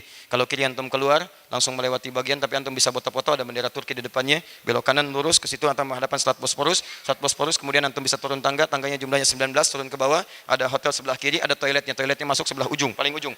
Pelayannya agak gemuk sedikit ya. Nah di situ. Kurang lebih demikian. Tapi tidak, saya sepakat dengan Ustaz Felix. Saya tidak menemukan bendera yang dimaksudkan oleh Pak Abu. Saya masih detil. Sudah. Kita kembali ke sini. Jadi ini persoalan dia. Jadi kita berhadapan dengan agen-agen orientalis kontemporer. Kontemporer sekarang ini. Ya kalau istilah tadi zaman now gitu kan. Jadi ini persoalan kita. Tapi kita nggak boleh menyalahkan. Soalnya kamu begini kan hujat habis-habisan, bukan. Masa antum kerjaan cuma menghujat aja. Kita tuh umat terbaik, kuntum khairu ummah. Datang orang bawa ilmu, antum belajar pakai ilmu. Saya bersyukur ada Miumi, ada kelas Insis, ada pemiran di situ, ada Gus Fahmi, ya Zarkashi, ada di situ Ustaz-Ustaz yang lain, Ustaz Adian Husaini konsentrasi di bidang itu. Antum belajar ke situ. Ambil ke Kalibata, ambil kelasnya. Temukan, belajar ke sana, ke Insis, masuk, ikuti pelajarannya. Dan mereka menganalisis semua poin yang pernah disoal oleh para orientalis. Kalau antum ingin tahu, poinnya ada semua. Ini nih, biasanya munculnya nyerangnya lewat ini. Dan mereka nggak kreatif, teman-teman. Tidak kreatif, karena setiap masa persoalannya itu aja. Kalau antum pelajari, mudah menjawabnya. Kadang-kadang nggak usah pakai ayat. Ya, pakai jawaban gampang. Antum telat. Antum keduluan sama si fulan ini, saya sebutkan gurunya begini. Bukunya ini, halaman sekian, begini. Jawabannya, temukan di buku ini, baca dulu. Sudah baca belum? Belum, baca dulu. Besok kita ketemu lagi. Selesai. Jelas sampai sini? Tapi biasanya kalau uangnya habis, orang hilang. Ya. Itu mereka musiman. Musim itu kan musim rambutan ada, jeruk nggak ada. Musim jeruk ada, rambutan nggak ada. Ini juga musiman. Kalau musimnya ada, datang. Musim nggak ada. Ya. Persis kayak relawan, nikah ada semua, banjir nggak ada. Teman-teman sekalian, nah itu gambaran kita pada saat ini, apa yang kita sampaikan. Jadi biasa saja menyikapi dinamika dalam kehidupan, itu biasa. Gak usah berlebihan. Ya, saya juga begitu. Saya sarankan pada Anda yang belajar dengan kami, nggak usah marah-marah. Kalau gurunya disoal, wajar ada rasa sayang, rasa cinta, tapi jangan ditumpahkan dengan kalimat celaan. Kita tunjukkan bahwa kita itu beda. Tunjukkan dengan adab yang baik. Disoal oleh misalnya golongan tertentu, kita tunjukkan dengan kebaikan. Dilihat kita di sifat ini, tunjukkan yang baiknya lagi. Dibilang kita intoleran, tunjukkan toleransi yang baiknya. Dibilang begini, sampaikan kebaikannya. Sepanjang hubungan berbangsa dan bernegara, saya katakan hari ini, termasuk kami sampaikan pada saudara-saudari kami sebangsa setanah air, yang barangkali akan merayakan satu ibadah dalam agamanya setiap Desember bagi umat Kristiani, yang barangkali akan merayakan Natalnya. Saya memohon maaf, adi hidayat sebesar-besarnya, kalau belum mampu mengucapkan selamat kepada hari raya ibadah Anda, karena memang dalam kepercayaan kami tidak mampu mengucapkan itu. Tapi bukan berarti itu semua menjadikan kami tidak harus saling berbagi dalam kebaikan masalah urusan berbangsa dan bernegara. Insya Allah kami hadir bersama Anda semua dalam urusan kemanusiaan. Jika ada yang dibutuhkan, kami tampil insya Allah. Ada hal yang dibutuhkan, kami berbagi. Ada kasih sayang kami berikan, tapi kami minta maaf sebesar-besarnya dalam tanggal 25 Desember, karena ini kaitan dengan perayaan ibadah, kami tidak bisa mengucapkan ucapan selamat. Tapi urusan tentang kehidupan berbangsa bernegara, kita adalah tetangga yang baik, kita berbagi dalam kebaikan, seperti Rasul kami mengajarkan insya Allah. Dengan demikian, insya Allah kehidupan kita juga bisa baik. Jadi kalau nanti ada urusan apa-apa, ada teman-teman, seperti saya sampaikan di Jakarta tadi, antum punya tetangga non-muslim, maaf, Kristen, Hindu, Buddha, macam-macam sekitaran kita, urusan dunia, bagi. Di kantor ketemu, bagi. Punya kelebihan, traktir. Ya, dan ucapkan kalimat tauhid. Tumben traktirnya hari ini, alhamdulillah, bukan karena tumben, Allah perintahkan saya untuk berbagi. Sebutkan kalimat Allahnya. Besoknya, begitu belum berbagi, dia muncul lagi. Allah nggak perintahkan hari ini? Oh, Masya Allah. Luar biasa. Nggak apa-apa lah ya, nggak apa-apa. Kadang-kadang kita butuh kalimat-kalimat lebih. Nah, itu barangkali pertemuan kita hari ini. Kalau ada pertanyaan-pertanyaan belum bisa dibahas, itu barangkali hal yang berbeda. Tapi intinya, saya ingin mengajak kita bersikap dewasa. Itu kan? Biasa. Itulah kehidupan. Sebentar. Sanaha kita takbir. Takbir. Itu lebih enak daripada sanaha sini gitu. Sanahu nggak enak kehidupan. Sudah, teman-teman, sederhana saja. Ajakan saya yang pertama, mari kita tampilkan nilai-nilai keislaman dalam kehidupan kita. Berislam itu menampilkan seutuhnya. Lisannya Islami, tangannya Islami, kakinya Islami. Apapun profesi Anda, saya Adi Hidayat menyarankan, mari kita bantu kehidupan berbangsa ini. Bangsa kita mesti maju. Bangsa kita mesti punya peran di dunia. Jangan diatur oleh peran bangsa lain, negara lain dan sebagainya. Kita mesti mandiri. Kita mesti berdikari. Kita mesti tampilkan nilai kekuatan kita. Dan di bangsa kita ini, saham terbesarnya itu umat Islam. Saham dari populasinya, umat Islam paling banyak. Saham dalam kemerdekaannya, umat Islam paling berdarah-darah. Semuanya kita akui, yang lain punya peran. Tapi kita juga harus punya peran lebih untuk membangun bangsa ini. Karena itu, mohon maaf, kalau kehidupan berbangsa diisi oleh orang-orang yang tidak berakhlak, tidak beradab, dan orang-orang tidak punya pengetahuan, maka bangsa itu akan berkembang. Maka saya ajak antum semua, ayo belajar setinggi-tingginya. Cari profesi yang terbaik, tunjukkan nilai keislaman, dan isi setiap lini kehidupan. Cuman ingat betul, setiap Anda akan menerapkan nilai keislaman dalam kehidupan, disitulah makhluk-makhluk ini akan muncul. Karena memang diciptakan untuk menguji kesungguhan kita, bukan kita untuk mencelaknya. Untuk menguji kesungguhan kita dalam mewujudkan itu. Maka siaplah, kalau cuma di masjid nggak akan disoal. Nanti Islam dibawa ke dunia perekonomian, bikin, baru antum akan disoal. Islam di masjid nggak akan disoal. Begitu dibawa ke ranah politik, antum akan dihujat habis-habisan. Islam di sini nggak akan disoal. Begitu dibawa ke dunia misalnya akademik, itu akan disoal. Karena mereka paham kalau nilai Islam hadir dalam kehidupan, maka disitulah kemudian nilai kedamaian dan ketentraman akan tiba, dan mereka tidak ingin kehilangan pengaruh-pengaruh dalam kehidupan dunianya. Kita nggak ada masalah. Yang kita pikirkan bekal terbaik menuju Allah Subhanahu wa Ta'ala. Baik, terakhir, teman-teman duat dimanapun Anda berada, teman-teman dai, para ustadz, mari kita bersatu dalam kebaikan-kebaikan. Boleh kita tidak sepakat dalam beberapa hal, tapi jangan sampai ketidaksepakatan itu menjadikan perselisihan-perselisihan sehingga menghadirkan ketegangan di antara umat, di antara jemaah-jemaah kita yang seharusnya kita jaga ketentramannya. Yang kedua, mari kita mengadakan frame kembali pada Al-Quran dan Sunnah Nabi SAW. Jika itu ukurannya, maka semua kemuliaan akan kita dapatkan dalam kebaikan. Bagi teman-teman, kita biasakan yang terbaik, hadirkan yang terbaik, dan insya Allah kita akan mulai syiarnya, memasyarakatkan Quran dengan syiar tanggal 17 Desember, ya, tahun 2017, tanggal 26 Rabiul Awal, 1439 Hijrah, bertempat di Masjid Istiqlal. Saya mengundang semuanya, ayo kita hidupkan. Istiqlal, merdeka. Kita harus merdeka dari kebodohan, merdeka dari keterbelakangan, merdeka dari segala keburukan. Bagaimana caranya untuk umat Islam kembali pada Al-Quran? Di situ insya Allah terkonfirmasi akan ada para penghafal Quran. Saya dari Lampung, yang perempuan cilik, ya, Sakibah akan datang. Dari Solo, Fajar saja yang disebut, mohon maaf, ketika lahir dalam keadaan yang tidak normal, beratnya prematur 1,6 kilo, keadaannya sederhana tapi Masya Allah muliakan dengan Qurannya. Insya Allah dia akan datang. Ahmad Kamil akan datang. Sebagian teman-teman akan membawa 7.000 penghafal Quran.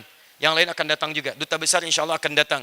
Ya, pegiat seni, teman-teman artis insya Allah akan bergabung. Jadi mari kita tunjukkan pada dunia, disitulah kita berikan inspirasi bahwa cahaya Islam, cahaya Quran akan muncul dari bumi Indonesia insya Allah. Ya. Dan di situ Anda akan dicatat di dalam satu kitab yang akan ditampilkan di hari kiamat. Apakah Anda akan ambil bagian dari momentum itu atau tidak? Dan di situ akan diajarkan kita kembali ke Quran, terangkan isi Quran, dan menghafal Quran insya Allah dalam 30 hari. Mushafnya insya Allah dalam proses cetak, biayanya sudah kami siapkan, sudah ada semuanya. Insya Allah mudah-mudahan kita bisa bagikan sehingga setiap kita bisa kembali kepada Al-Quran dengan cara yang benar. Itu barangkali yang bisa kita tampilkan, teman-teman sekalian. Saya berikan kepada Ustadz Felix untuk memberikan kesimpulan, ya, dari apa yang beliau tadi sampaikan, dan pesan-pesan mungkin yang akan disampaikan. Dari situ kemudian kita coba tutup dengan kalimat-kalimat terbaik insya Allah. Fadhal Ustaz. Bismillah, alhamdulillah teman-teman sekalian, penjelasannya saya pikir sudah lebih daripada cukup. Tadi mendengar cerita beliau, berapa kali Ustaz ke Turki Ustaz? Sekali, Masya Allah. Jadi saya mulai berpikir apakah saya benar-benar jadi yang paling ahli di bidang Utsmani setelah malam ini. Masya Allah. Alhamdulillah teman-teman sekalian, yang perlu kita sampaikan adalah bahwa kembali lagi bahwa ketika kita berdakwah kita cari hanyalah ridha Allah Subhanahu wa Ta'ala. Ketika kita mencintai Islam dan kita menginginkan bahwa Islam itu kemudian tersebar pada seluruh manusia, maka tidak menjadi masalah bagi kita apakah itu datang daripada lisan Ustadz Adi Hidayat, apakah itu datang daripada lisan Felix Xiao, apakah datang daripada lisan-lisan yang lain, tidak ada bedanya sama sekali karena sama-sama menghantarkan pada Allah. Tapi kalau seandainya di antara kita kemudian merasa ada sesuatu, merasa ada yang tidak beres ketika, kenapa bukan saya yang menyampaikan? Kenapa harus orang lain yang menyampaikan? Kenapa harus orang lain kemudian jamaahnya lebih banyak? Kenapa yang lain harus kemudian mendapatkan spotlight? Kenapa bukan saya? Berarti jangan-jangan tujuan kita sebenarnya bukan menyebarkan Islam. Tujuan kita bukan mengenalkan Allah. Tapi jangan-jangan tujuan kita ini adalah mengenalkan diri sendiri sebenarnya. Maka sebenarnya ketika kita berdakwah, ketika kita menyampaikan Islam, benar-benarlah dalam kemudian menjaga niat. Saya senantiasa berpesan pada diri saya secara pribadi, apakah betul yang kita lakukan ini adalah untuk Allah Subhanahu wa taala? Karena Allah tidak memerlukan, Allah tidak membutuhkan selain daripada keikhlasan daripada kita. Karena keikhlasan kita itulah yang nyampe kepada Allah dan selainnya adalah tidak. Teman-teman sekalian, bersabar ketika kita ingin menyebarkan Islam, bersabar ketika dalam dakwah. Karena kekerasan itu, kekasaran itu tidak pernah akan menyadarkan orang. Maka ketika kita berlaku santun, berlaku lembut, selain daripada apa yang diperintahkan Allah kepada kita, diperintahkan Rasul kepada kita, karena itulah cara yang paling baik menghantarkan hidayah ini. Kita boleh jadi dibenci oleh orang karena kebenaran yang kita bawa. Tapi jangan sampai kita dibenci orang karena buruknya akhlak kita. Jangan sampai orang menyalahkan Islamnya, bisa jadi orang menyalahkan kitanya. Maaf, jangan sampai orang menyalahkan Islam gara-gara akhlak kita yang buruk. Jadi jaga akhlak kita kepada orang yang lain, santun di dalam dunia maya. Bukan berarti ketika teman-teman tidak berjumpa, lantas teman-teman boleh mengucapkan apapun. Bukan berarti teman-teman ketika tidak bertemu muka, lantas kita bisa melakukan apapun di situ. Santunlah, kenapa? Karena itu adalah cara terbaik menyampaikan hidayahnya Allah. Karena kekasaran itu tidak akan bermanfaat. Dan kalau seandainya orang mendapatkan kekasaran daripada antum, dia sudah tidak akan terima antum. Kalau dia tidak menerima antum, bagaimana dia bisa menerima apa yang antum bawa? Bisa jadi dia menerima, tapi dari lisan orang yang lain. Maka karena itulah, sampaikanlah kemudian Islam dengan sebaik-baiknya, seikhlas-ikhlasnya, dan Allah insya Allah tidak akan menyia-nyiakan apapun di dalam jalan ini insya Allah. Bahkan anjing pun disebutkan di dalam suratul Kahfi, padahal hanya menemani orang-orang yang berdakwah. Apalagi kita, kalau kita menjaga betul, insya Allah mudah-mudahan kita juga disebut-sebut oleh penduduk-penduduk langit. Dan insya Allah tidak akan seru kisahnya Nabi Musa kalau tidak ada Fir'aun. Tidak akan seru kisahnya Nabi Muhammad kalau tidak ada orang-orang Quraisy. Maka sama teman-teman sekalian, insya Allah hidup kita itu menjadi lebih berwarna, menjadi seru apabila tadi ada yang disebut dengan Dajjaluna Kadzabun tadi. Dan mudah-mudahan dengan bimbingan para ulama-ulama kita, bimbingan Ustadz Adi, kemudian ulama-ulama yang lain, mudah-mudahan kita bisa sama-sama berdakwah, berkontribusi di dalam Islam. Kita tidak menginginkan bahwa kita satu-satunya orang yang menyebarkan Islam. Yang kita inginkan adalah semakin banyak orang-orang yang menyebarkan Islam, karena itulah tugas ini menjadi lebih mudah. Maka teman-teman sekalian, mudah-mudahan kita termasuk orang yang memanfaatkan apa yang Allah amanahkan kepada kita. Dan kalau Allah masih mengamanahkan agama ini pada kita, bersyukurlah. Mudah-mudahan dengan itu, wasilah kita menuju pada surganya Allah bersama-sama. Amin. Terima kasih. Assalamualaikum warahmatullahi wabarakatuh. Assalamualaikum. Dan sebentar, saya ingin sampaikan 3 hal lagi. Yang pertama, saya harus menepati janji karena saya ingin mengucapkan terima kasih karena pembahasan kita termasuk hadis yang kemudian dihadirkan itu karena juga peran dari saudara kita. Saya sudah janjikan kalau datang saya kasih tiket umrah dan saya antarkan ke dubesnya. Tapi karena yang bersangkutan tidak hadir, maka insya Allah biaya umrahnya akan saya alihkan untuk membantu saudara-saudari kita di Jogja dan di Bali. Saya sendiri yang akan datang ke Jogja insya Allah dalam waktu dekat. Saya akan serahkan, mudah-mudahan jadi pahala bagi yang bersangkutan. Saya niatkan insya Allah bagi yang bersangkutan, kalaupun tidak ada kebaikannya, mudah-mudahan bisa merubah perilakunya supaya lebih baik lagi. Di tiket umrah yang saya janjikan, itu insya Allah saya alihkan untuk membantu keluarga yang di Yogyakarta yang sedang kena musibah, plus dengan yang di Bali. Saya akan bagi 2 ke situ, dan mohon teman-teman di Bali ataupun di Jogja insya Allah kami sudah ada koneksi, nanti kami akan hubungi. Di Bali juga nanti coba kita kontak teman-teman di Amar TV dan yang lainnya supaya bisa koordinasi. Nanti kita coba terlibat. Saya ajak yang di Jogja, di Bali, ayo akhlak Islam, bantu saudara-saudari kita supaya keluar dari musibah yang sedang dirasakan. Mungkin di situ ada kenikmatan Islam bisa dirasakan. Itu satu. Yang kedua, saya masuk tadi baca ada juga anak dari Madinah, Universitas Islam Madinah, kemudian ingin datang memberikan koreksi dan minta diberikan ongkos dan sebagainya. Saya nanti bikin memo. Malam ini saya hubungi nanti di Kedutaan Besar Republik Indonesia di Saudi Arabia, supaya bisa mengecek alamat itu, namanya siapa tempatnya di mana. Saya tulis suratnya nanti untuk rektornya, supaya bisa disampaikan, orang ini ingin bertemu dengan saya, tolong berikan visa keluar, dan nanti dari tulisan nanti akan dibawa oleh kedutaan insya Allah, mudah-mudahan disampaikan. Saya berikan ongkosnya untuk datang, insya Allah dijemput. Kalau nanti orangnya bisa dan dia mau, kita akan hadirkan tanggal 17 nanti Desember di Istiqlal, langsung di hadapan Duta Besar Saudinya. Dia silakan saya berikan waktu bicara tentang kesalahan-kesalahan saya, supaya semua orang bisa tahu, saya bisa merenungi, kalau benar saya katakan dia benar, kemudian saya akui, kalau mungkin dia salah, kemudian disitulah kita belajar bahwa tidak baik kita menantang seseorang dan menyampaikan sesuatu pada hal yang tidak baik.